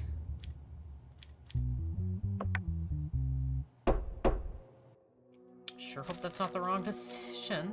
But, I mean, I feel like the game wouldn't, like, be that sneaky. You know what I mean? Like, if someone straight up just says they did or didn't do something, I feel like I should take it at face value. Withdraw my money, please. I'm not gonna have all that much at this point going forward because of my stupid family. What? Mother was hospitalized. Ugh. I guess. Fuck you want me to do? Say no and have my sanity drop? Right. Right. Is the Mafia leader abroad? It is claimed that the secret leader of the Mafia escaped abroad. Oh god, I hope not. I want to catch the guy. Oh boy, what is it? Edgar William. Aiding and abetting an offender. In the early hours of last week, a person who is alleged to be at the top level of the Mafia organization, whose identity had been unknown for years, was smuggled out of the country at dawn. Reports flagged by border units revealed that the vehicle used in the escape was controlled by Edgar William, an agent serving in the National Intelligence Directorate. Law enforcement raided Edgar Williams' house, and the agent surrendered without offering any resistance. I'm an intelligence officer who has served my state for 14 years.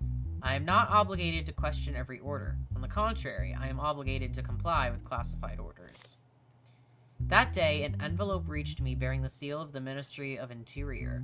Inside the envelope were a set of coordinates, a vehicle license plate, and information about a person I was supposed to transport. It contained only the phrase, Critical Operation, Security Level 5, and an encrypted signature.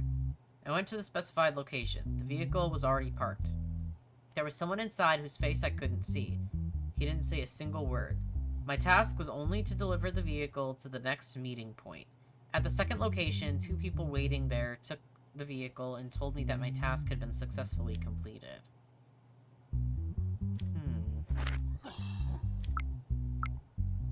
Okay, nothing in there. Nothing there. Evidence time, please. Oh, God.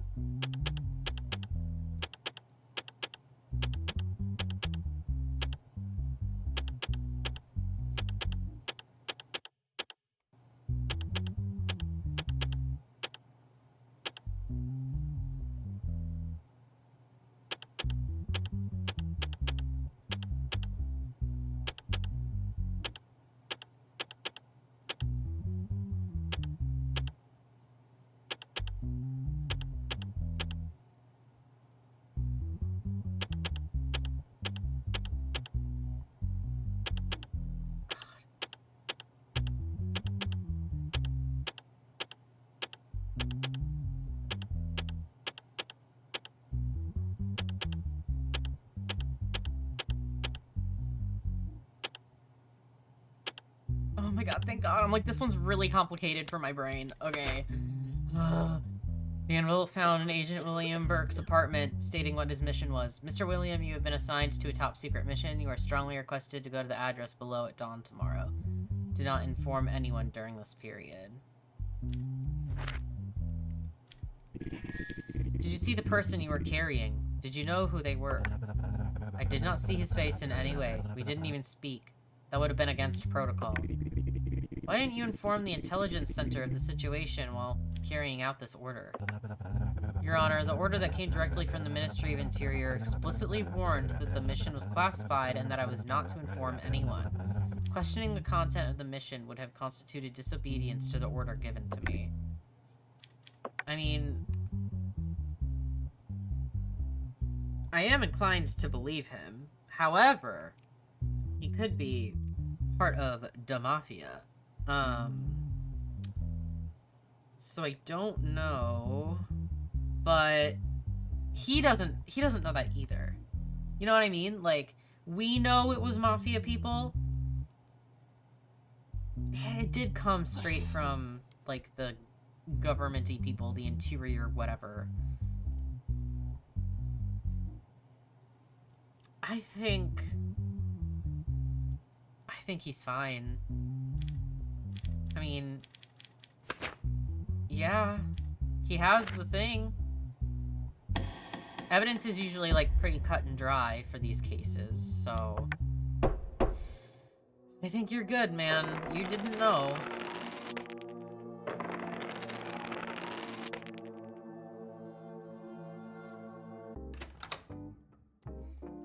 Don't ask me for shit anymore. I know they will, but... Sigh. Oh wait, how's my stuff doing? Okay, yeah, it hasn't gone up or down. What's up? A lawsuit filed claiming that the new logo of the clothing brand Vantero is against public morals. Okay. The Vantero clothing brand renewed its corporate identity about 2 weeks ago and placed its new logo in outdoor advertising spaces in the centers of major cities. UADKP, National Platform for the Protection of Family Values. What does that have to do with the letters UADKP? Okay. Filed a lawsuit demanding the removal and alteration of the logo, claiming that it implicitly contained sexual connotations, and that displaying it in areas with many children damages societal values. In court, the Vantero company is represented by attorney Jennifer Famester, while the plaintiff associated is represented by spokesperson Charles Bradley.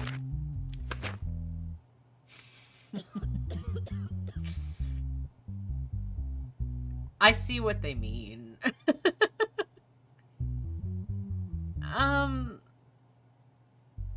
Yeah, we didn't double check that. We didn't double check that design. We didn't think about that a little harder. Cause yeah. Yeah. Mr. Bradley, could you explain your discomfort with the logo? Your Honor, the shape of the logo clearly creates an inappropriate association at first glance. Displaying it along school routes used by children and at public transportation stops is unacceptable. As a society, certain boundaries must be protected. Ms. Feimster, what is your defense regarding this matter? Your Honor, the logo in question is a product of modern graphic art. Our design team created an abstract symbol representing the brand's dynamism and creative spirit. In every abstract line is labeled as a moral, the fields of art and design would be paralyzed. Moreover, the logo has no obscene intent whatsoever. This claim is entirely product of subjective perception. But guys, you couldn't have used different colors either. You used fleshy colors.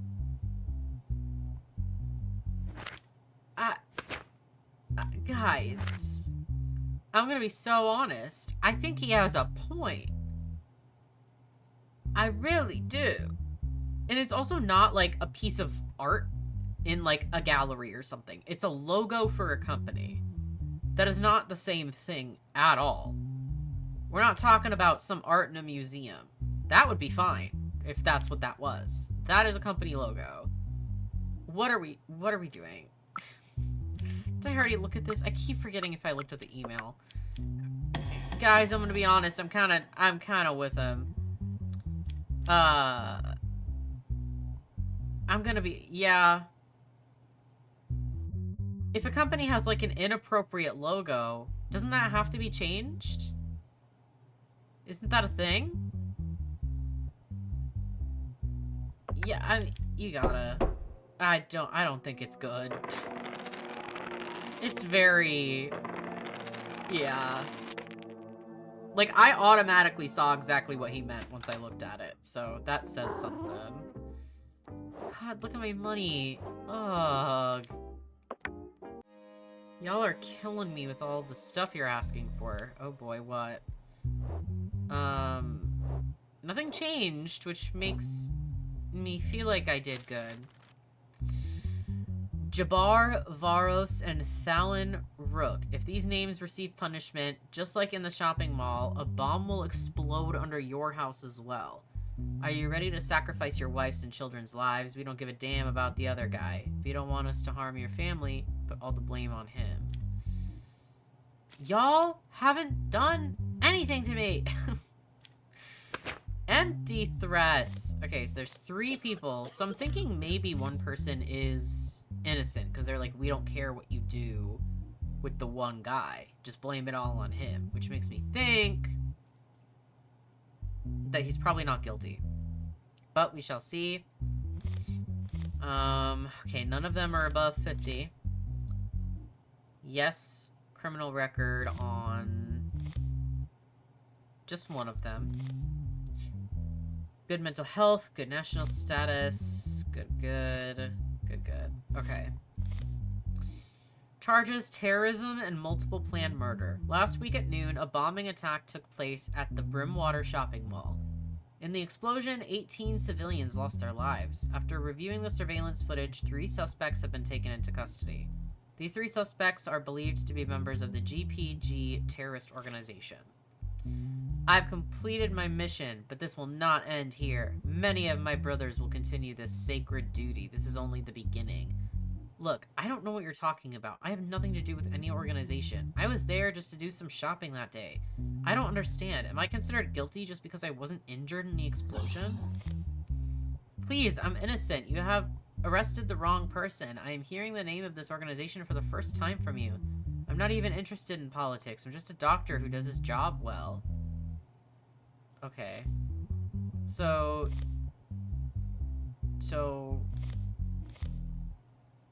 Muzo, Jabbar, we didn't get a thing from Fallon? Oh no, it was right here. Oh my god. Which 2 people? Fallon and Jabbar have got to be the guilty ones. And Muzo is probably the innocent one.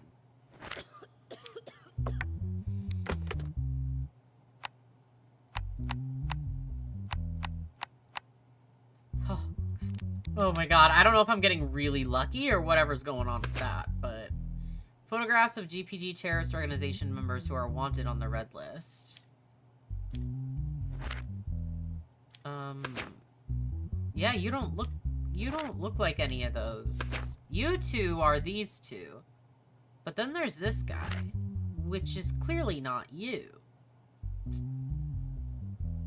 So I do not think you are involved. Who is the leader of the terrorist organization you are affiliated with, and what is this holy mission? We do not have a leader. We only have a mission. You will see it very soon. Is this mission about killing civilians? What crime did they commit? They are the people. We are trying to warn the people. And if they still fail to see these warnings, their punishment will be severe once again. You claim that you're innocent, but your photograph is also on the red list of wanted individuals. Your Honor, please, there must have been some kind of mistake. Someone may have accused me falsely. Maybe the person just looks like me. I don't know.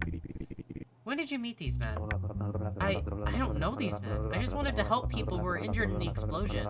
That's when I ran into them. I don't know who they are. I tend to believe him with all the evidence pointing and stuff. Okay, I'm definitely gonna have to write this down, especially with 3 different people. Jeez. I'm gonna get a new page in my notebook. Okay, so Muzo. Free him! I think he's fine.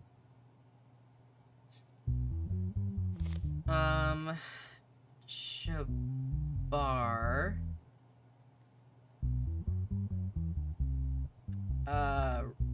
Regular sentence because he doesn't have a criminal record. And Thalen or Thalen? No criminal record either, actually. And yeah, neither of them are above 50. Charges were what? Terrorism and multiple planned murders. God, if you can see my handwriting, it's awful because I'm trying to write like really fast. Okay, I already forgot if I looked at this, dude. My brain doesn't compute when I look at this damn tablet. Okay, what do we got? Multiple planned murders, so it'd be 30 years for each, for sure. Because no aggravated sentence. And then terrorism.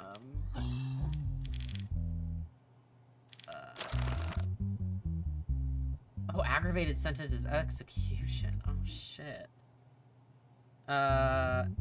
So 80 and 30 years for each of them. Right. I want to double check. Okay. Well, Musa, you can go. You're fine.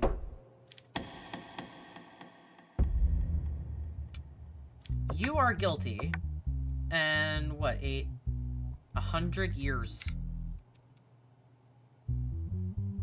Wait, no. I did the math wrong. My brain, dude. 110 years. Right? 80 plus 30. 8, 9, 10, 11. Yeah, 110. Oh my god. Oh. My brain just flubs numbers when I'm looking at everything. Okay, both of you get 110 years in prison. No arguments! I'm the judge! Ugh. And I got a pay raise. I feel like you get pay raises, like, no matter how good or bad you do, because how else would you afford, like, anything that your family asks for in this damn game? Okay. Give me you fucking money. Thank you. I'm very slowly making money, because all that income is going to this new fucking house. I kind of wish that they changed the, like, background and stuff to show that you're in a new house. We are offering you $100,000 to acquit Leon Merville and Dre Covier of the charges they are being tried for. In return for accepting this offer, we promise you a lifetime of luxury, a luxurious life with your spouse and children. Just imagine it. Hey, so they're guilty. So that means that they did it. Match fixing. Oh, okay. 64, 51. So that means that they are both getting lesser sentences. Correct. In the final weeks of the league, the unusual mistakes made by the goalkeeper and defense line in the matches between Arcton United and Velmaris FC caused a wide reaction in the sports media and brought up allegations of match fixing. Following the increased media allegations, an official match-fixing investigation has been initiated against Arcton United club president Leon Merville and vice president Dre Covier. Based on the technical surveillance and gathered evidence, the individuals in question have been detained and brought to the police station for questioning. The claims that I have been involved in match-fixing are completely absurd. Some groups, disturbed by the successes of my club, are running a planned smear campaign to remove me from this position. My relationships with other clubs are normal contacts that any club president should have. The portrayal of these as match-fixing is a deliberate distortion. This accusation is a very serious one, directly targeting my career and the reputation of my club. There is no clear and convincing evidence that we committed this crime. The discussions we had as club managers are nothing but the usual form of communication in the sports world for years. You say there's no evidence.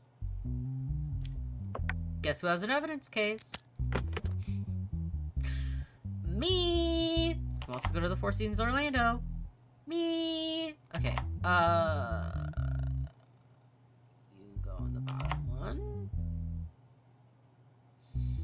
I kind of have to, like, start at the top and then go through to the middle, to be quite honest. And then here. It's easier on my brain. I can't explain it. Phone conversation dialogue between Leon Merville and Dre Covier. Hi, how are you? The final weeks of the league are approaching. Things are getting really tight. Hello, President. We are busy, but not too bad. How are things on your team? We also focused on the final match of the league. I will speak openly with you. The match we will play this weekend is critical for our championship run. If the team keeps the pace of play slightly lower, We as management have allocated a total of approximately lots of money. You may distribute part of this amount as bonuses to your players and technical staff. President, what you are talking about could have serious consequences. How could I do such a thing? Don't make it seem more serious than it is. This is a motivation that won't enter official records. A significant portion of the money will stay with you, and you can distribute the rest to your team. Since you speak with such certainty, then let's clarify the details later. Phone conversation between Leon Merville and a player. Hello, you look in good condition. Everyone is talking about you this season. Thank you, President. We're doing our best. Look, I have a clear offer for you. In the match, you will play against us next week. I want you to stay a bit behind in the game. If you accept this, lots of money and motivation money will be transferred to your account after the match. Mr. President, what you're saying is very risky. If any problems arise, the responsibility is mine. It won't be officially recorded anywhere. You'll just keep a lower profile in the field and we'll handle the rest. I don't think this offer is right, but I can consider it. No evidence, they say. We didn't do it, they say. Yes, you did, I say. What do you say about the allegations that you paid players from the opposing team?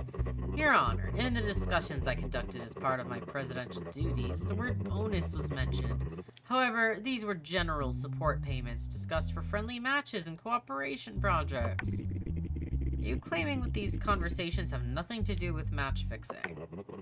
Those conversations were taken out of context. I didn't make any of them with the intention of manipulating the match results.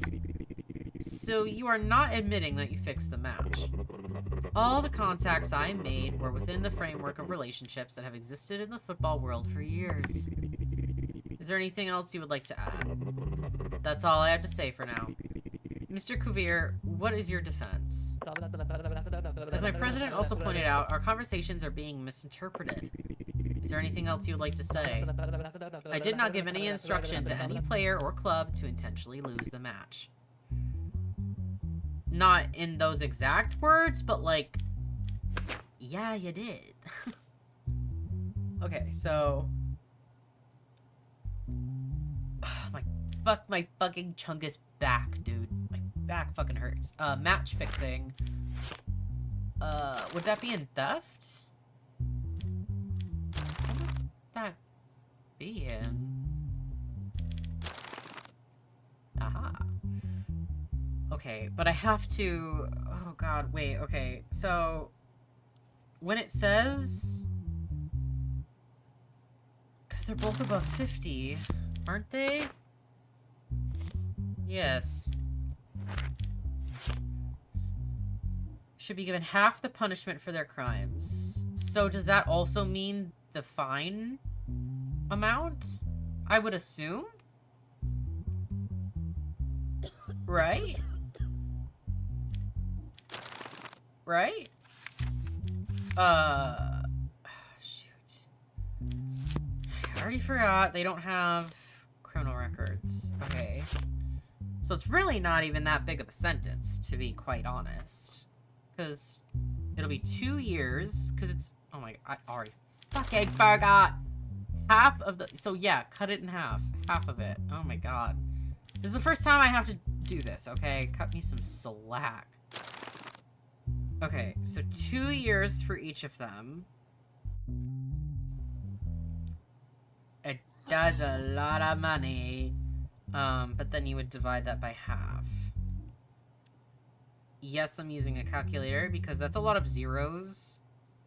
And I just know if I don't have the zeros in front of me, I'll forget the amount of zeros.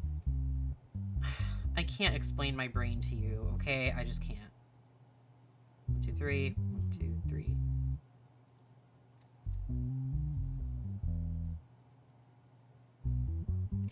So 4 zeros in total. Okay.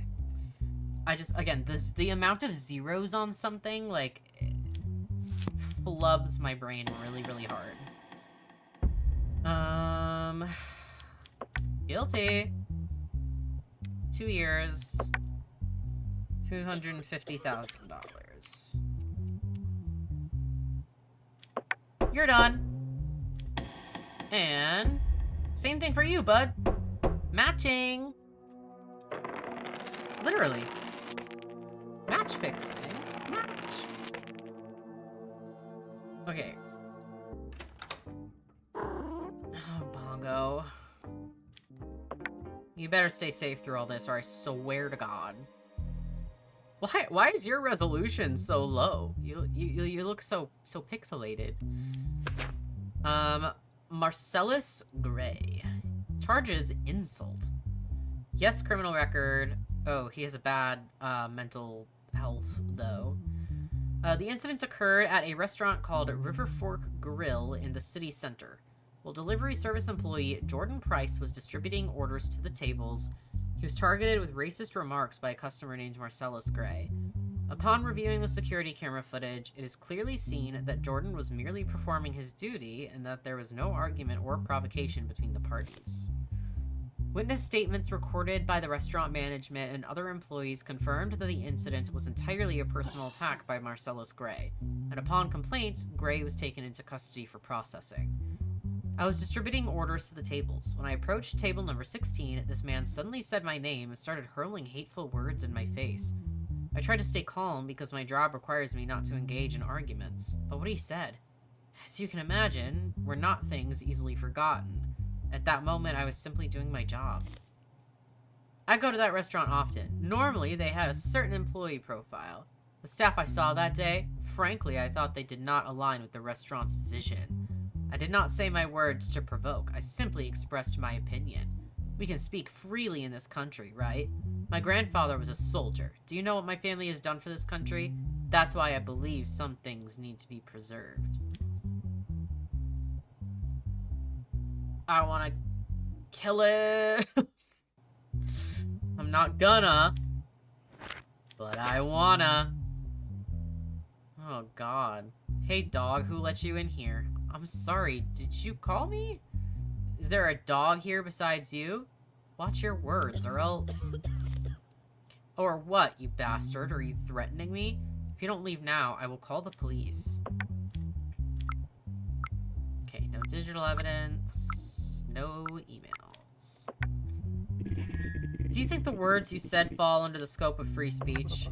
Saying something that someone dislikes does not make me guilty. That is my perspective. Why did you suddenly launch a personal attack on an employee? Because seeing such staff there disturbed me. It's that simple. No.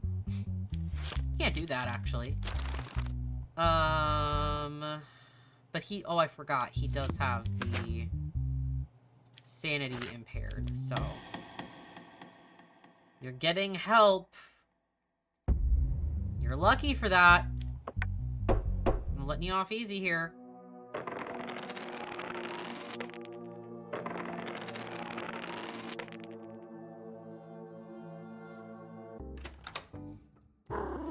Bongo.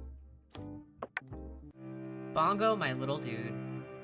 Keeps me... He's the real thing keeping me sane. Did this go up? By 5%? Possibility of arrest? Was it at 40 or 45 before? I really don't know. Okay, 3 people again. Jeez.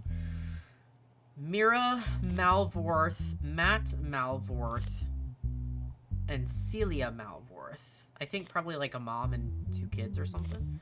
Charges murder. A few days ago, Aaron Malvorth, who lived in his detached house in the Hollow Ridge area with his daughter and 2 grandchildren, okay, was found dead in his room by his daughter in the morning. The autopsy revealed 3 sharp force trauma wounds on Malvorth's body. After the incident, the grandson Matt Malvorth left the house and disappeared, becoming one of the main suspects. As a result of this situation, an arrest warrant has been issued for Matt Malvorth, who has been identified as the main suspect. Matt was found hiding at the house of his close friend, Jalen Thorell, in Hollow Ridge 2 days after the incident and was arrested. Based on Matt Malvorth's statement, his sister, Celia Malvorth, and his mother, Mira Malvorth, have been taken into custody for questioning. I know I appear suspicious because I ran away. I haven't been able to process what happened. I loved my grandfather. I'm not someone who would harm him. There had been long-standing arguments at home due to the inheritance. My mother and sister were constantly arguing with my grandfather. I don't understand why I'm here. I believe the real suspect is my brother. My mother and I were watching TV downstairs at the time of the incident, and my mother can testify to that. Why aren't you arresting my brother? I don't understand. He is a murderer. It's hard for me to be here in the middle of my pain, but I believe the person responsible is clear. You should talk to him first. Please let me go. I need to handle my father's funeral arrangements. Okay. Matt does have a criminal record as well. The other two do not. All their mental health and everything else is good, though.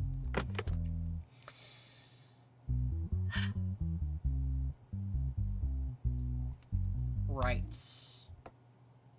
Because of course it's this one. Damn it. Okay, we've done it. Thank God. Ooh, I was gonna say there has to be a murder weapon in here. 2121133. Okay, I didn't even read the words. Knife used in the death of Aaron Malvorth. And DNA sample of hair and nail marks found on the body. Sample of Mira Malvorth. I don't know what this means. Just tell me if it matches. It looks like it, I guess. Sure. And Matt Malvorth. Of hair and nail marks found on the body. Ew. So these are, so that's, yes. And Celia. So there was DNA found from all three of them. 2121133. 212. Yeah, so Mira for sure, for sure. Her fingerprints are the one on the... Wait. 212...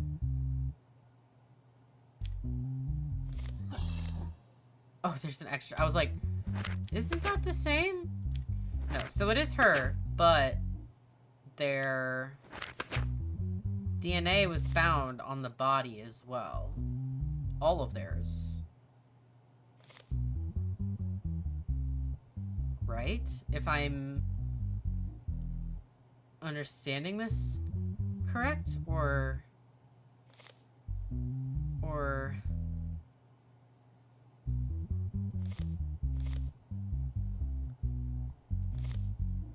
I think I'm reading this correct. It just is supposed to connect like this, right? Like green to yellow and red to blue, but it doesn't necessarily need to go in that order, because it's like yellow to green, red to blue, you know, like I think, I have no idea, dude. Fuck. Nothing new there. Okay, let's talk to him. Can you explain the disputes regarding the inheritance mentioned in your statement? Your Honor, my grandfather had a considerable fortune, but he said he would donate the majority of it to charitable organizations, and I bet you guys didn't like that, did you? However, my mother and my sister opposed this situation and were constantly arguing with him. They even sometimes threatened my grandfather. What would you like to say about the inheritance matter your brother just mentioned? Your Honor, my brother is lying to avoid punishment. He is a murderer and made up the inheritance story in his head. Do you have any evidence that could prove your brother is guilty? No, there isn't. But at the time of the murder was committed, my mother and I were downstairs watching TV, and how do you know at what time the murder was committed? I just heard sudden noises and assumed the murder was probably committed at that time. Do you know who committed the murder? In your statement, the person you identified as guilty is not clear. My son Matt committed the murder and fled immediately after. I never could have believed my son would kill my father, but this is what happened. I feel like all of them are guilty, right? Because if the two kids were just saying that it was their mom, I would kind of be inclined to believe them, since hers are the only fingerprints on the knife. However, all of their DNA was found on the body. Like, hair and nail marks? No.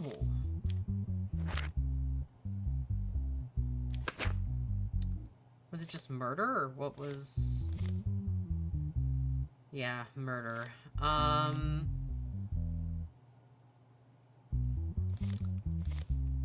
think they're all guilty, which makes my life a lot harder, because all of them are gonna have, like, vastly different, like, charges and stuff, because Mira is over 50, and then the son has a criminal record.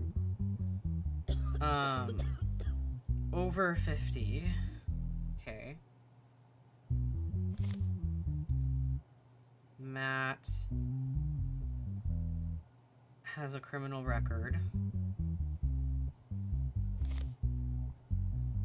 And then Celia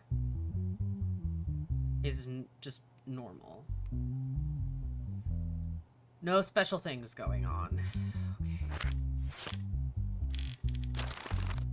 Murder. So 7 years for her. For the mom, I should say.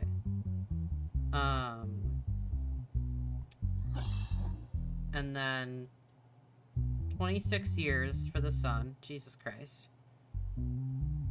And then 14 years for the daughter. That's crazy. That the one who held the murder weapon gets the least amount of time in jail just because she's old. But I do think they're all guilty. I do. It's the DNA. It's gotta be.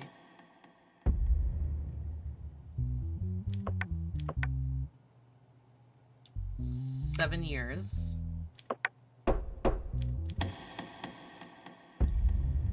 Because of your criminal record, you get 26. And then, because of your not criminal record, you get 14. I hope that's right. We'll fucking see, I guess. Or I guess maybe we won't. I do wish it told you, like, if you did get it right or not. Or if there was, like, a clearer way to know.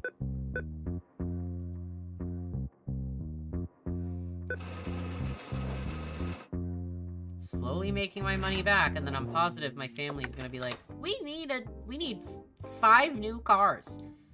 That'll be $10,000. Thanks, guys.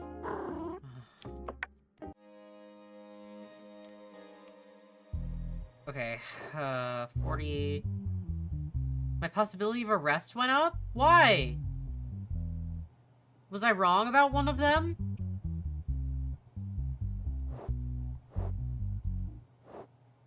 I don't know. Lucia Marvin. No criminal record. Everything else good. And then Harold Zanter. No criminal record and everything's good. Also.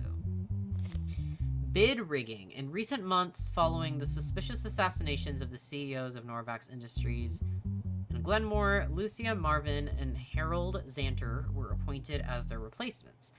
Shortly after both companies transitioned to new management, 2 major government tenders were awarded to these companies with bids far below market value, and it was determined that they obtained both tenders through irregular means. I don't know what that means. The purchase figures listed in the tenders are well below market rates.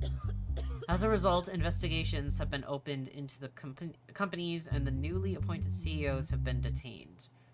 When I took office, the pressure from the company was extremely heavy. The board of directors expected fast results. One morning, I received an email from the Ministry of Interior. Them again. The email stated that the state was seeking a strategic partner for certain projects, and that awarding the tender to our company would be mutually beneficial. The email was official and also contained very serious threats if I refused. It hadn't even been 48 hours since I took the CEO seat when someone who claimed to be a mafia boss contacted me. In the first message, he reminded me of what happened to the previous CEO and suggested that I act in accordance to avoid the same fate. He even knew the names of my family and my daughter's school. He directly threatened me. The Mafia leader's only request from me was that our company apply for a specific government tender. Since the application was legal, I initially thought it was just an intimidation tactic. But the possibility of harm coming to my family frightened me.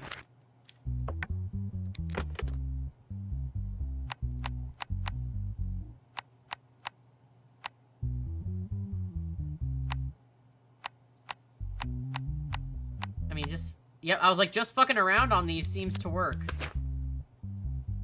Okay, the emails the defendants are talking about. So this one is to Lucia, and it's from the same person also.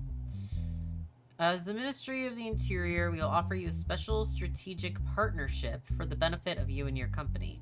Should you refuse, I must remind you that we will sink the value of your company's shares overnight and destroy your company. As the leader of the Mafia, I will make you some offers. You may be wondering why the previous holder of your position is no longer alive. It's because he refused our offer. Therefore, I suggest you make your decision carefully. Thinking especially about your daughter, Mia, will make the process much simpler. I want you to know that we watch her every day as she leaves school.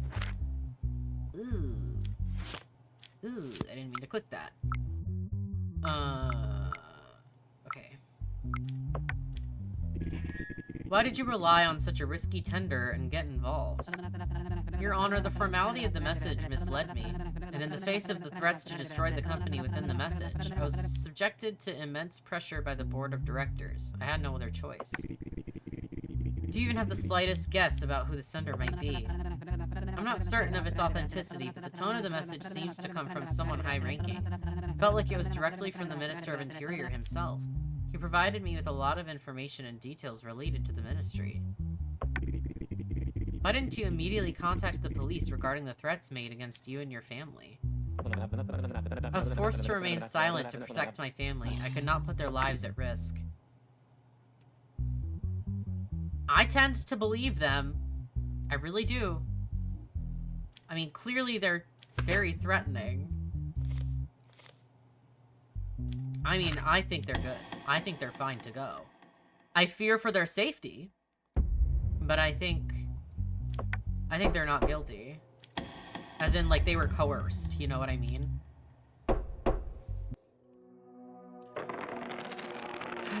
I'm just really, really scared that, like, my assassination thing and, like, my arrest thing is gonna, like, skyrocket before the end of the game, and I'm gonna fuck up my whole life. My whole playthrough. Because we're at...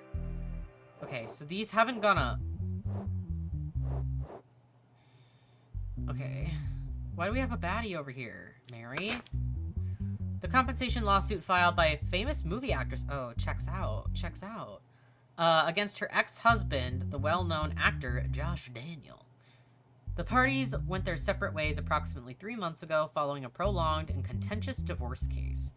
It has been alleged that throughout the divorce process, Josh Daniel deliberately damaged Mary Winston's career and public image. The plaintiff, Mara Winters, is... That's not her name. Her name is Mary Winston, not Mara Winters. Is seeking lots of money in compensation, stating that due to this manipulation, both her job offers were canceled and she suffered income loss because of the negative public image created. I cannot fail to say that this process caused me the most severe professional damage of my career. While our divorce case was ongoing, my ex-spouse Josh repeatedly appeared on live broadcasts and tried to portray me negatively to the public using unfair and distorted statements. Although I chose not to make any statements, what he said in each broadcast unsettled my business partners, and 2 major film contracts were unilaterally canceled. The income I would have earned during this period was around $20 million. I am seeking compensation for all material and moral losses incurred. Our divorce was a mutual decision. However, Mary is blaming me for the cost of our separation. What was most exhausting for me was having to pay the price for her personal anger while my career was approaching its peak. I simply expressed the difficulties we experienced in our marriage sincerely. I was not pursuing manipulation as she claims. I also lost projects during that period, but I did not blame Mary for it. The sole reason for this lawsuit is financial expectation.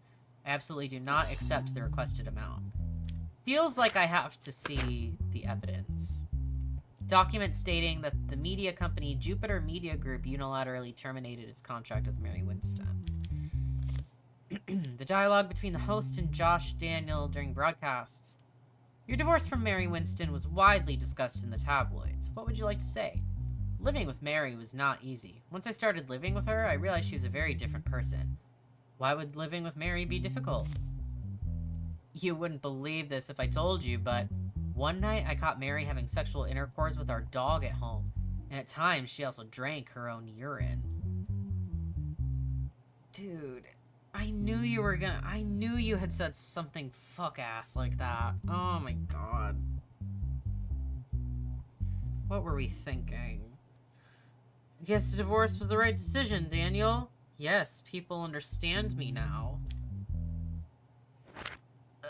You can't say that. You can't say that, man. Miss Winston, what would you like to say? Your Honor, I did not participate in any interviews during our divorce process, but Josh appeared on live broadcasts at every opportunity and portrayed me negatively to my audience. Even my fans sent me these videos. He carried out a one-sided smear campaign. Mr. Daniel, what is your defense in this matter? What they say is incorrect, Your Honor. I just explained to people why we broke up, but I never intended to defame her.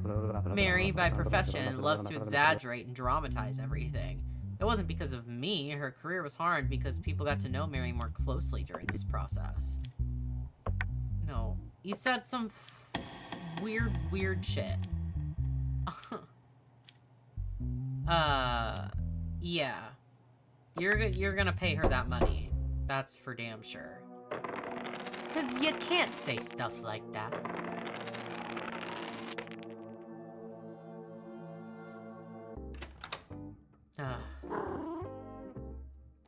Thank you, Bongo.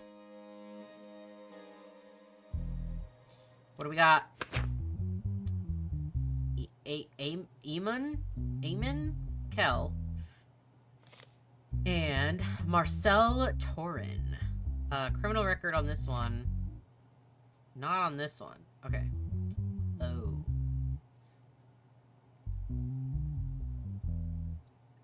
Yeah, if you guys are guilty, you are dead. You're dead. Lyra Haven called a taxi to go home after leaving the Nightwave nightclub. Although she had consumed some alcohol, she was conscious and fell asleep in the vehicle after sharing her address with the taxi driver. When she woke up and saw that the taxi was waiting in a forested area, she immediately wanted to get out of the vehicle and run away.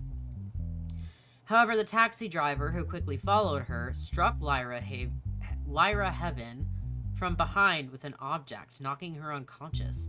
When she woke up, she found herself in blood, realized she had been assaulted, and hitchhiked her way to the police station.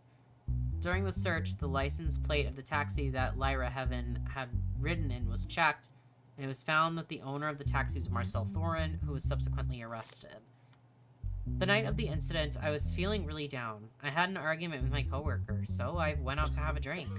I had a little alcohol at the club and then got into a taxi to go home. It was late at night, and I must have fallen asleep in the car. When I woke up, the vehicle was in a remote area surrounded by trees. I immediately panicked and wanted to escape, so I opened the door and ran. He quickly followed me, and I don't remember anything after that.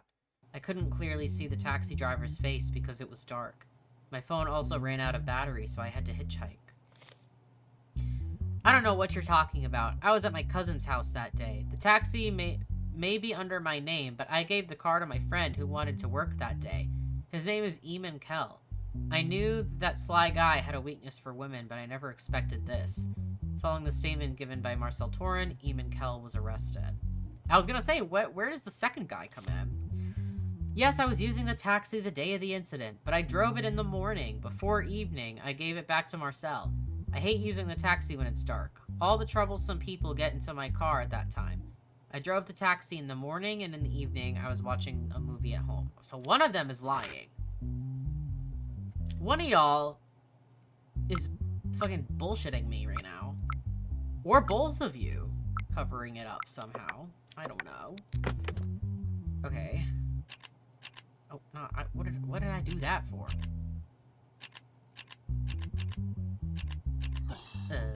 Okay, that has to be connected to that.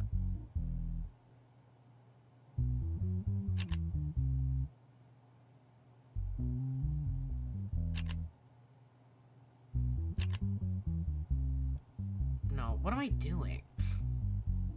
Hey, straight up, what the fuck am I doing? That has to be connected like that.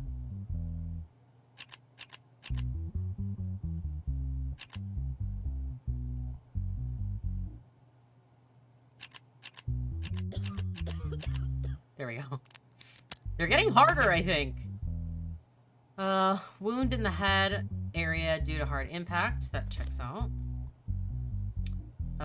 Lyra Heaven's DNA and Eamon Kell's DNA.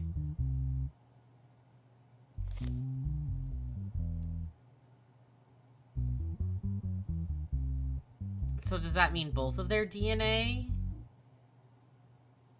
I don't get the DNA stuff. I don't know what this means.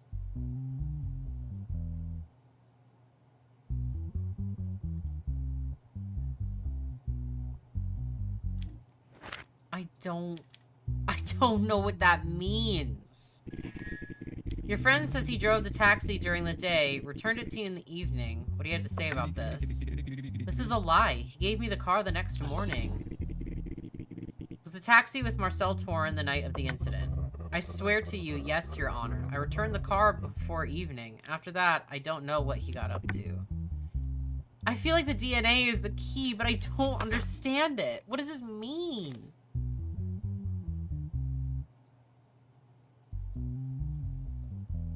What?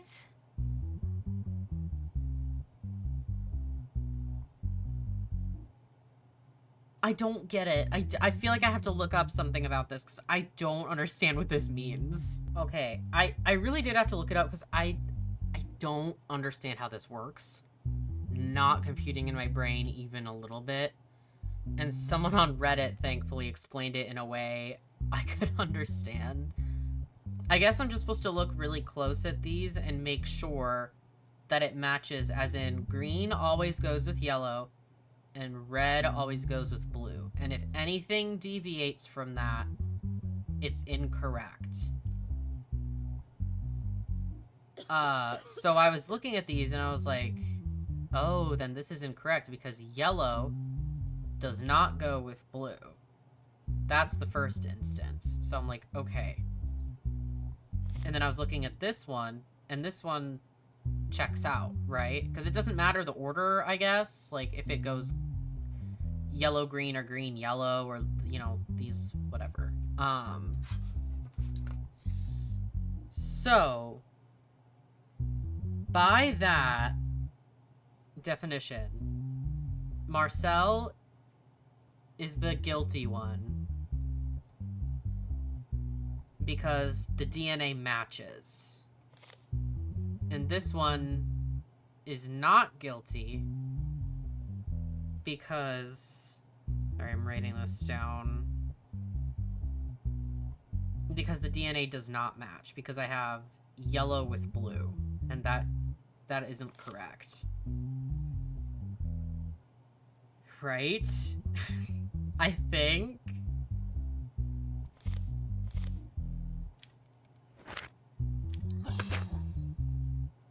So Eamon seems to be telling the truth. I think he's okay. And it's Marcel is the one that is guilty. I think. And you get execution, do you not?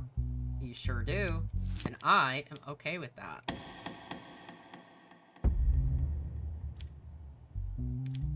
Guilty. Bye-bye. I'm really hoping I understood that right, because it's so complicated to me. I don't get it. I just don't get it. This is fine, though. Yeah, definitely that was the key to the murder case with the mom and the kids. Whoops. I didn't know. I didn't know. I didn't know. I didn't know how I was supposed to do that. Okay. What? She wants to travel abroad on your wedding anniversary?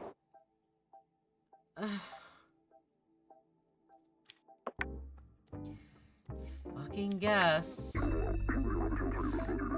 Corruption is growing. An arrest warrant has been issued for the former interior minister. The minister has not been caught yet. Yeah, the Ministry of Interior is shady as hell, dude. Oh, God. Okay, nothing went up. Colin Elo will not leave this hearing without being convicted today. If you can't make that happen, we'll make his children pay for the punishment. Think carefully and decide, Judge. I don't know about that. Charges murder. Who are you? Hugo Gage was found dead a few days ago in a swampy area near Colin Elo's house. During the investigation, it was revealed that Hugo Gage had an emotional relationship with Colin Elo's daughter. Milana? Yeah, Elo. Colin Elo did not want his daughter to continue this relationship and warned the other party to end it. The autopsy revealed 4 bullet fragments in Hugo Gage's body. It was determined that the cause of death was due to a gunshot wound. Phone records belonging to Hugo Gage revealed that threatening messages were sent by Colin Elo. I don't know. As a result, suspicions were directed at the suspect, who was apprehended in his car and taken into custody. When I learned that my daughter was involved with Hugo Gage, I naturally became worried. I've known him since childhood, and he's always been a troublemaker and a rebellious person. He had been involved in many incidents in the past, and I thought he could be dangerous. Yes, I sent him some harsh messages, but my only goal was to protect my daughter. I found out about Hugo Gage's death from the news. I have nothing to do with the incident. And then the daughter. My relationship with Hugo Gage was new, but strong. At first, my father took it calmly. But when he found out who my boyfriend was, he reacted. He asked me to break up with him, but I couldn't. When I heard about his death, my world turned upside down. I can never believe my father would do something like this. The evidence is going to be instrumental in this, I fear. Surveillance footage found from the Hipstar shopping mall on the day and time of the murder. Oh, so they were together at the time of the murder. So it probably wasn't him. And they want him convicted. So Hugo must have been involved in some shit, and they want to frame his murder on the dad. I mean, he has an airtight alibi. He was literally with her. Where were you at the time and date of the incident? Your Honor, the evening the incident occurred, I went shopping with my daughter at the Hipstar shopping mall. So, did you send threatening messages to Hugo Gage? Yes, I sent it. It wasn't anything serious, just meant to scare him into separating from my daughter. So why did you think Hugo Gage was a dangerous person? He grew up in our area. I saw that he had been involved in many fights since childhood, carried sharp objects, and frequently had problems with the police. He was definitely someone you wouldn't want near your child. Do you confirm what your father said? Yes, Hugo sometimes hung out with the wrong people and came from a troubled family. But I think deep down he was a good person. Do you think your father could have committed this murder? What? Never. My father might be overprotective, but he's never a murderer. Nah, I think he's free to go, dude. I don't think you did it.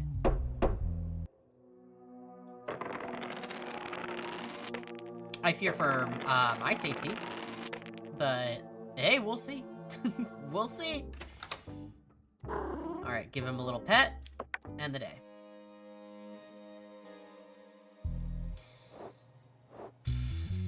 Nothing went up, though. These make me very nervous, because I really don't know the consequences. Okay, Nathan Brooks. No criminal record, everything good. Money laundering. In recent months, Nathan Brooks, known by the nickname B-Butt, who broadcasts from the StreamHub platform, received consecutive high-value donations from a single user during a live stream. The repetition of donation amounts within a short period and the fact that similar cases have previously been associated with money laundering attracted the attention of other streamers, and the matter was reported to the platform management. That is so odd to me. Because why would you launder money publicly on a public broadcast on a stream. That's like asking for trouble, isn't it? It's strange. In the bank's investigation, it was observed that the donating user had previously made sudden and regular payments of similar amounts. This raised the bank's suspicions. The bank's cybersecurity unit, by tracking the user's identity, determined that the transactions could be linked to payments intentionally sent by Nathan Brooks. Following this, Nathan Brooks was taken into custody and his statement was taken. I'm an ordinary streamer doing my job. I play games and chat during my streams. Anyone who follows me can send donations. Why should it be a crime for someone to like and support me? It's not possible for me to know the details of the donations sent. Investigating the source of this money is not my responsibility. I simply do my stream and people support me as they wish. Again, I think the evidence is going to be very, very, very important. Okay. Gotta focus.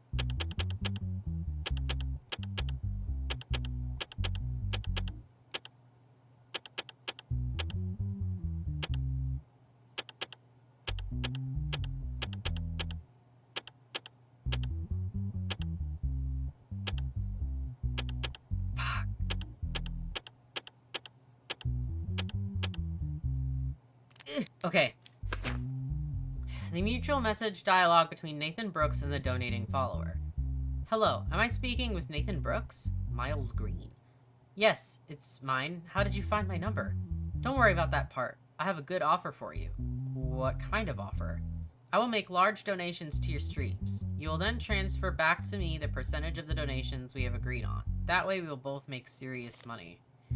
Is this really safe? Don't worry, think simple. You'll just send the money back, I'll take care of the rest. Let's meet face to face, we'll see. Great, can't wait to see you. Donation receipt sent to Nathan Brooks. Transaction was repeated 55 times. Portion of the donations received into the bank account belonging to Nathan Brooks was repeatedly sent back to the same individual. I mean, you kinda did it. Didn't you wonder about the source of the money in exchange for receiving such large donations? Your Honor, these numbers are not things within my control. You didn't know the donations were made with stolen cards back then, did you? No. How could I know the source of a donation made to me via the internet? So, you return a certain percentage of the donations you receive to the same user. Is this something a streamer would typically do? I think I must have accidentally given an automatic payment instruction. It wasn't intentional. Dude, no. You did it. Was it just money laundering? Yeah.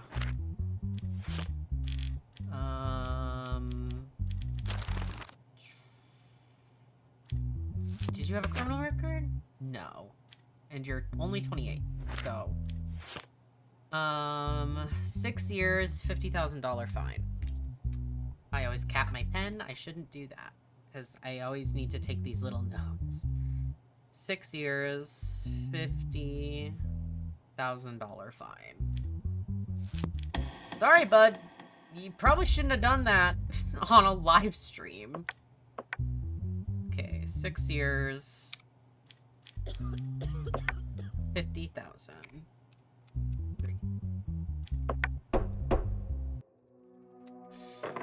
Sorry, but that's on you, my guy. I don't know what you're thinking there.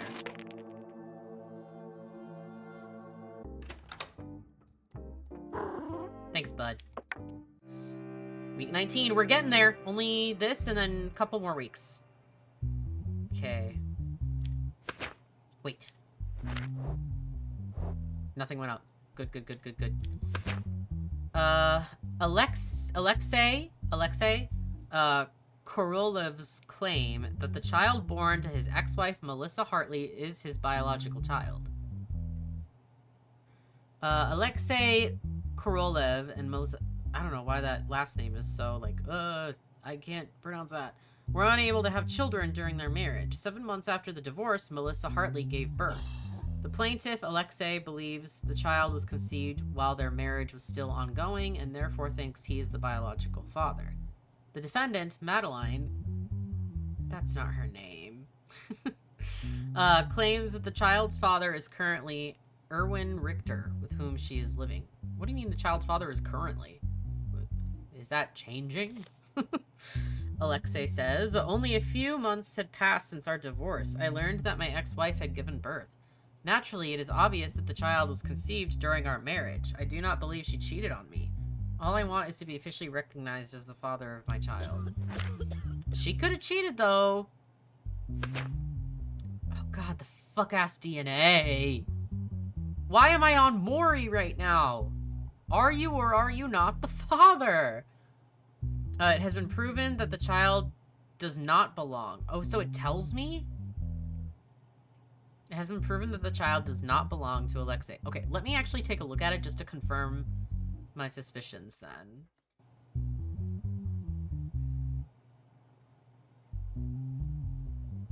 Yeah, blue and green don't go together.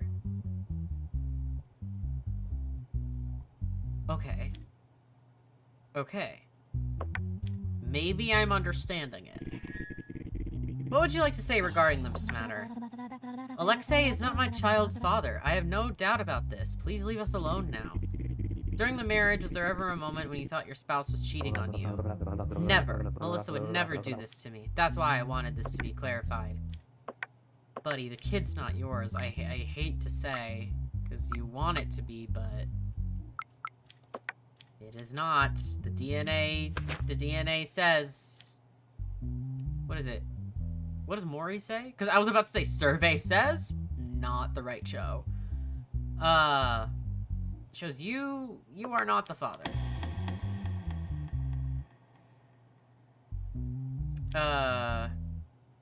To reject the quest. Yeah, request, I should say. Reject the quest. Oh, boy. I do kind of like the simpler ones like that, where it's a little more cut and dry. Because I feel like I just tend to overthink. I think way too hard about it, and then I feel like I fuck up, because I think it's more complicated than it actually is. That's the problem with games like this and me, where it's like a lot of like fact-checking and stuff, because I overthink it so hard.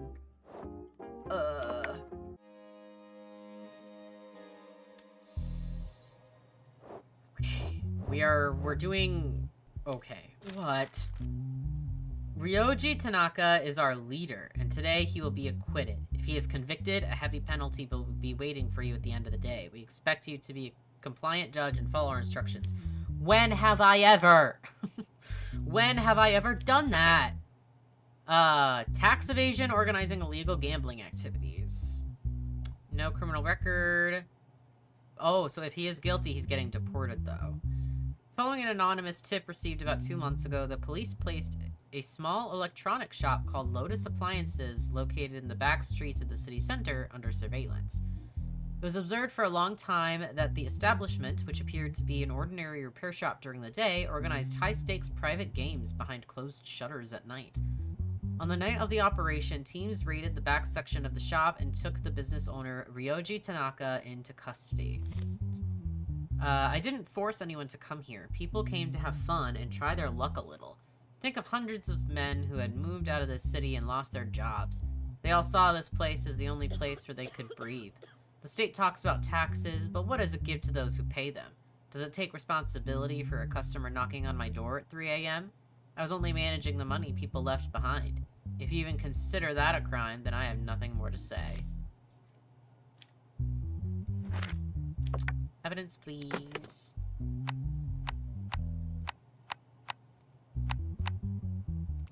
Beautiful. That was seized after the operation. Cash and jewelry valued at $750,000. Gaming machines and chips. Many pistols and shotguns. Dude, you're so guilty. Running gambling activities in the back room of your shop. The back room you mentioned was a rest area where customers had tea. Most of that money isn't mine. I don't know why people hid their jewelry in that room. They're not mine. Gambling is an art. Clearly you are lacking this art, so let's not prolong this. Make your decision. Okay, weird thing to say. You're getting deported, though. So, did I look at this stuff? Oh. Oh, it's the not father. All I wanted was that she wouldn't get away with cheating on me, but you prevented that. Well, I just can't thank you enough. You have 2 children, don't you, Your Honor? I hope they are your children. Oh. Damn. Okay. What an odd thing to say to somebody. Okay. Hate to do it to ya. You're gone.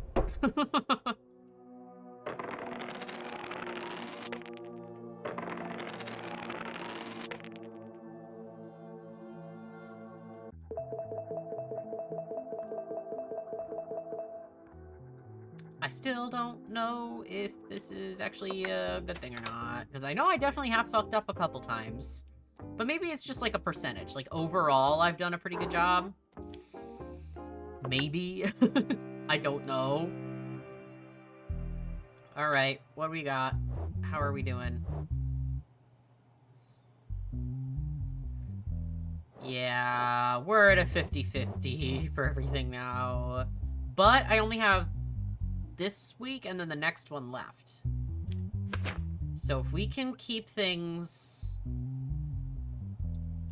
not too high. Oh my god. Okay. Jeff Maldonado. Yeah, if you're guilty, you're gone. From life. Last week, Marta Grande took her 12-year-old daughter, Lena Dane, to the children's park to play. Lena, who disappeared while playing in the park, was reported to the police by her mother when she couldn't be found. Following the police search and security camera review, it was determined that Lena Dane was forcibly abducted by a person named Jeff Maldonado near the park. As a result of the police raid, Jeff Maldonado was arrested at his home along with the unconscious Lena Dane. I saw a man with a green coat and hood while playing in the park. It looked very similar to the coat my father wore. I thought it was my father and ran to hug him. He told me, "I'm your dad's friend. He's waiting at our house. Let's go." I wanted to tell my mom, but he dragged me away. When he arrived at the house, no one was there. I wanted to go back to my mom. I cried. He got very angry and hit me. After that, my head spun and I don't remember what happened. When I came to, I was in a lot of pain. I haven't been divorced from my wife for long. Okay. There's definitely a lot of typos here. In this game sometimes, so I'm trying to, like, figure them out as I go. I've been divorced from my husband for long. He was using drugs, so I kept my daughter away from him. My daughter was very attached to her father.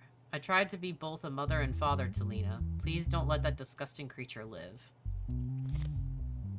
Look, I am the victim of a misunderstanding. The girl was shouting "Dad" as she was coming to me. When she suddenly hugged me, I thought she was interested in me. Ah. I invited her to my house. I couldn't tell her age. She looked older. I didn't intend to harm her. Once she came to my house, she started shouting. I panicked and pushed her. She fell and fainted. No. What is she, 12? It said her 12? Comes up to you and hugs you and calls you dad. Yeah, I don't think that's an adult. Ugh. Oh my god. Oh, and it's this puzzle? Oh, it just fucking gets better. Oh, give me a sec. Alright. A wound in the head area due to hard impact. Bone fracture due to impact. Jesus. There's one digital evidence. Okay, so I'm gonna check this. Yellow, green. Oh god, okay. I wish it was in the same order every time, because my brain doesn't compute.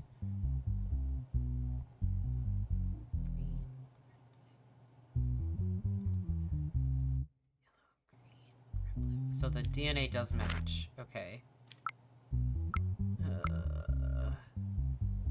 Yep, so he was at the park.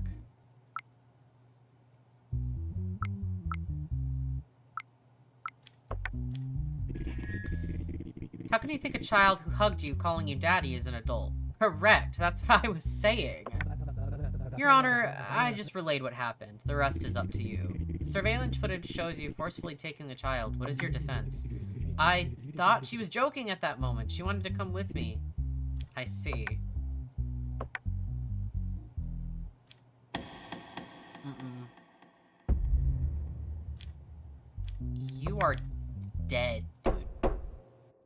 no remorse for that one. Not even a little. No guilt from me, I'll tell you that much. Okay. Don't ask me for anything else, because what if I need a bunch of money at the end of the game or something? What if I need to get us out of the country or something? Because I'm gonna get assassinated. I don't know. Former Interior Minister was caught!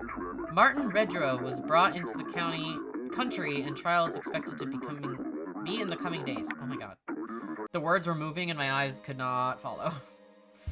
It's gotta be you. Sure is. Martin Redrow. No criminal record, everything else good.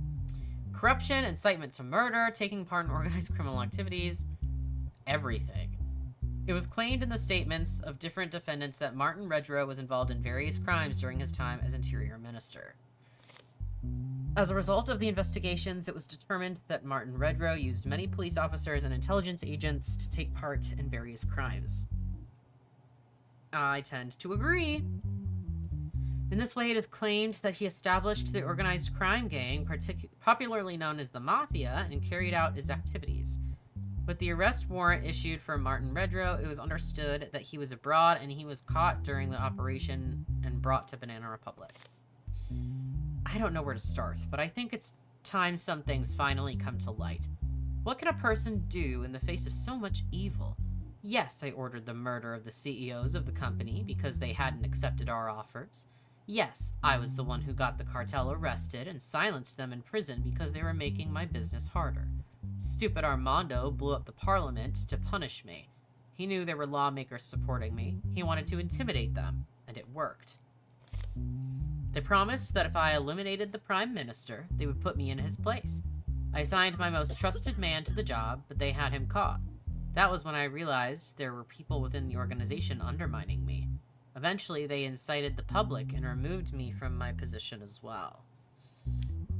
So he just confessed to a whole lot of stuff just now.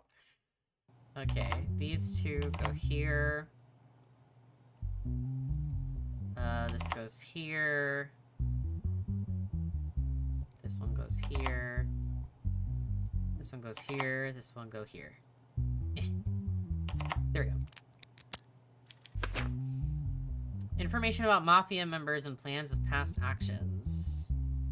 He's all up in everybody's business, dude. Damn. Those who were raided on Martin Redrow's house, 28 million worth of cash, gold, and jewels. Many unlicensed pistols and rifles. I mean, dude's guilty as fuck. He admitted to it. We know this, so... The MPs you mentioned in your statement who supported you, who are they? One of them is already caught at the hotel. I cannot disclose the names of the others. From where? You've already confessed your guilt, although there are some inconsistencies. It's not my life that matters. There are still people I love in this life, and I cannot afford to hurt them. Just know that person is from the ruling party. Isn't the man you trust with the most famous police officer who leaves roses? Did you have anything to do with his death? No. Even though Jim may have been a psychopath who did this for pleasure, I cared about him, and he was one of the men I trusted. I believe it was the work of Sigmund and others within the organization. You were given a very important task to serve the people, and you abused your position. You betrayed the people, and you know that the punishment for this will be very severe. Do you regret all you've done? I have no regrets. This is a banana republic. The reason for corrupt governments is for people without virtue. I have nothing further to say, Your Honor. Okay. My judge character is funny sometimes. He says, okay. Oh god, okay, I'm gonna have to do quite a bit of calculations. He is also 65, so he does technically get a lesser sentence.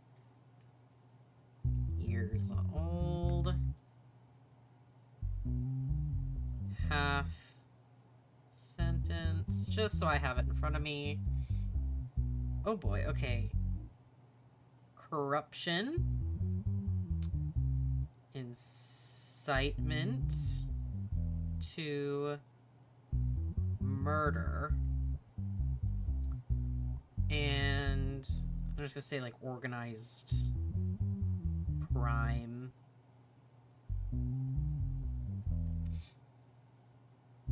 just those three. I say just, as in it's not a lot, but it is. Where would corruption be? I want to, like, go in order of how I have it written down, just so I don't confuse myself. I already clicked that. Very cool of me.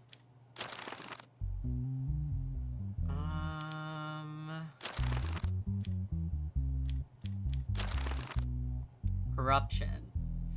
So it would be 10 years and a big old money fine. But it does have to be divided by half because of his age.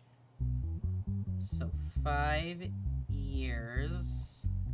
And then again, just because that's a lot of zeros and my brain does not like those.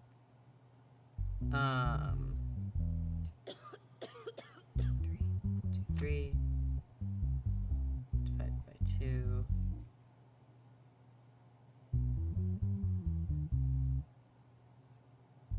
Okay. And then incitement to murder. Would that be in here or no?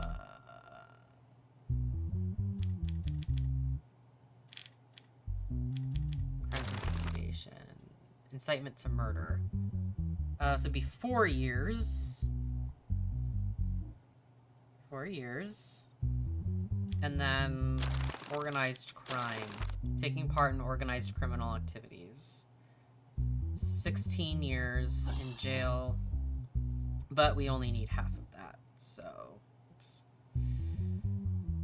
16 years... 8... Oh, I did not write that legibly at all. Okay.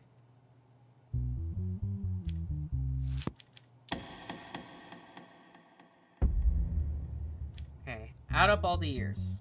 We got 5 years, 4 years, 8 years. So 17 years total, which seems not a lot for what he did.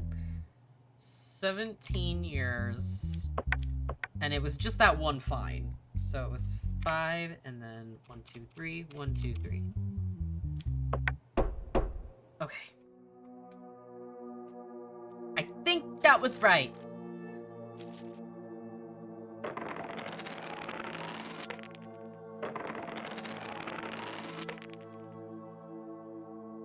Okay.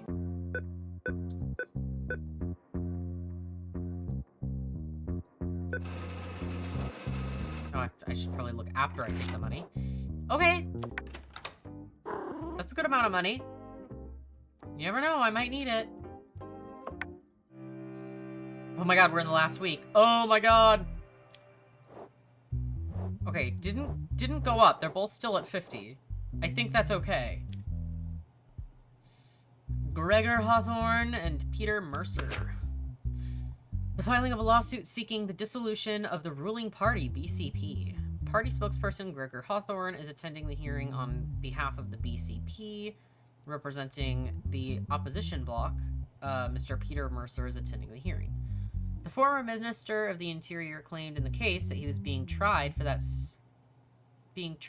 for that some members of his party were linked to corruption and illegal organizations. After these allegations, opposition blocs acted together and demanded the establishment of an investigative commission in the parliament, but the proposal was rejected by the votes of BCP members. Following this, opposition parties and civil society collected 300,000 signatures and filed a lawsuit requesting the closure of the party. We categorically reject all accusations against our party. There may be individuals within the party who have made mistakes. However, in our legal system, criminal liability is personal. The former minister's statements are the ravings of a man trying to mitigate his own guilt. They cannot serve as grounds to criminalize the entire institution. This case is nothing more than an attempt by our political opponents to seize power through the courts instead of elections. BCP will emerge stronger from this smear campaign. For a long time, we have been pointing out the existence of a systemic structure of corruption. Or systematic, not systemic. Millions of dollars found in the former minister's home, tasks assigned to the mafia, political murders, and many more. None of this can happen without political protection. Even the rejection of a parliamentary investigation alone raises suspicion. Who knows what else will emerge that we don't know yet.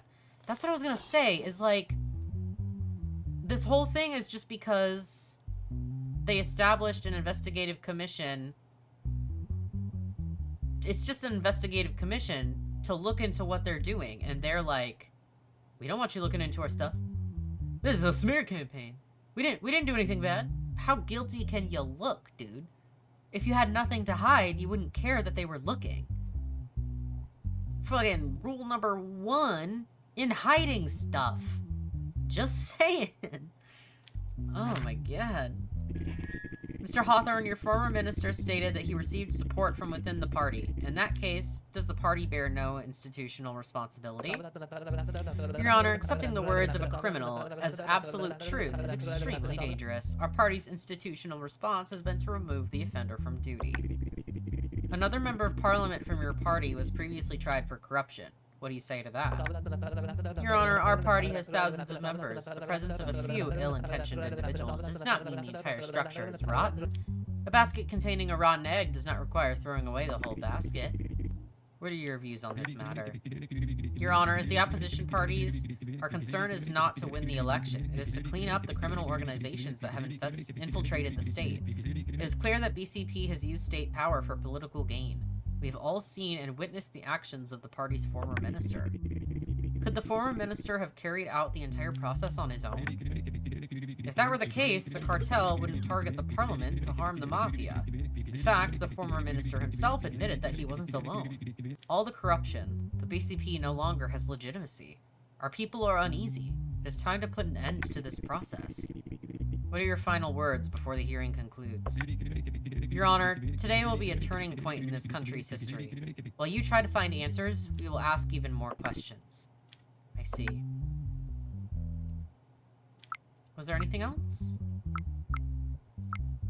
No? Alright. Let's take a look. It was decided that the political existence of BCP party be terminated. I mean, I wish we could do, like, an investigation option to be like, yeah, let's overrule and do the investigation, but, I mean, obviously some shit's going on, so the political existence of the party should be terminated in that case, because clearly something's up. Yes.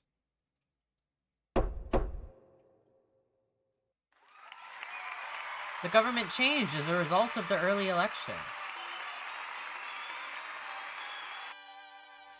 For good? The incoming government has decided to retire you early with hefty bonuses. Let's fucking go, dude.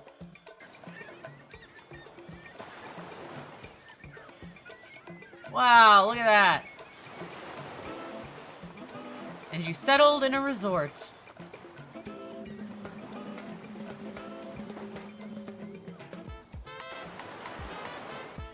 Is that really it? Thank you for playing. Well, thank you for making the game.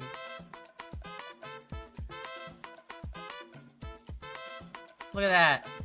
That is a very small team, though, I will say. Not a lot of people. Look at that. And they have all their socials and website and stuff. Wow, that was it? Damn. I kind of thought that ending would be a little more meaty. You know what I mean? Like, it would have a little more of a cutscene, a little more of something. I do want to see kind of what the other endings are, though, because obviously there's the multiple endings and stuff. Because I kind of want to see if I got, like, the best ending. That seemed like a good ending to me. So I want to see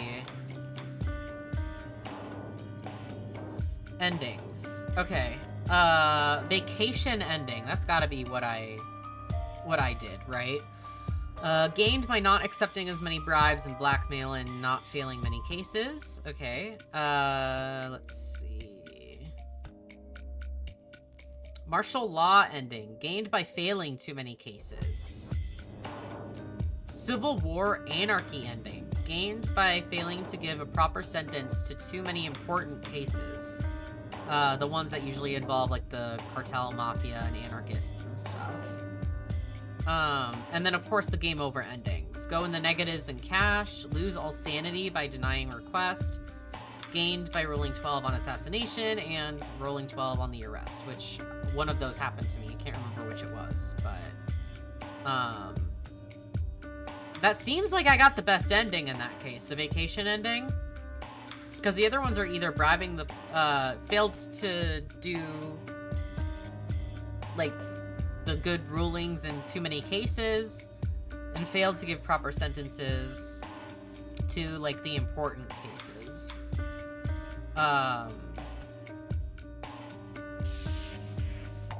Someone said there's a don't give up ending? What is that? I don't know. I don't see it in this Steam guide. Oh, there it is. Or, yeah, don't give up. See at least one of the endings in the game. Just keep playing till you get the last case and finish it. It'll be awarded afterwards. I see. Okay. Yeah, I totally thought that one of the ending would just be, like, a little heftier. Especially because the game is so much longer than I had kind of anticipated, so it felt like it should have, like, a bigger payoff, in a sense. Like, the ending should feel a little more substantial.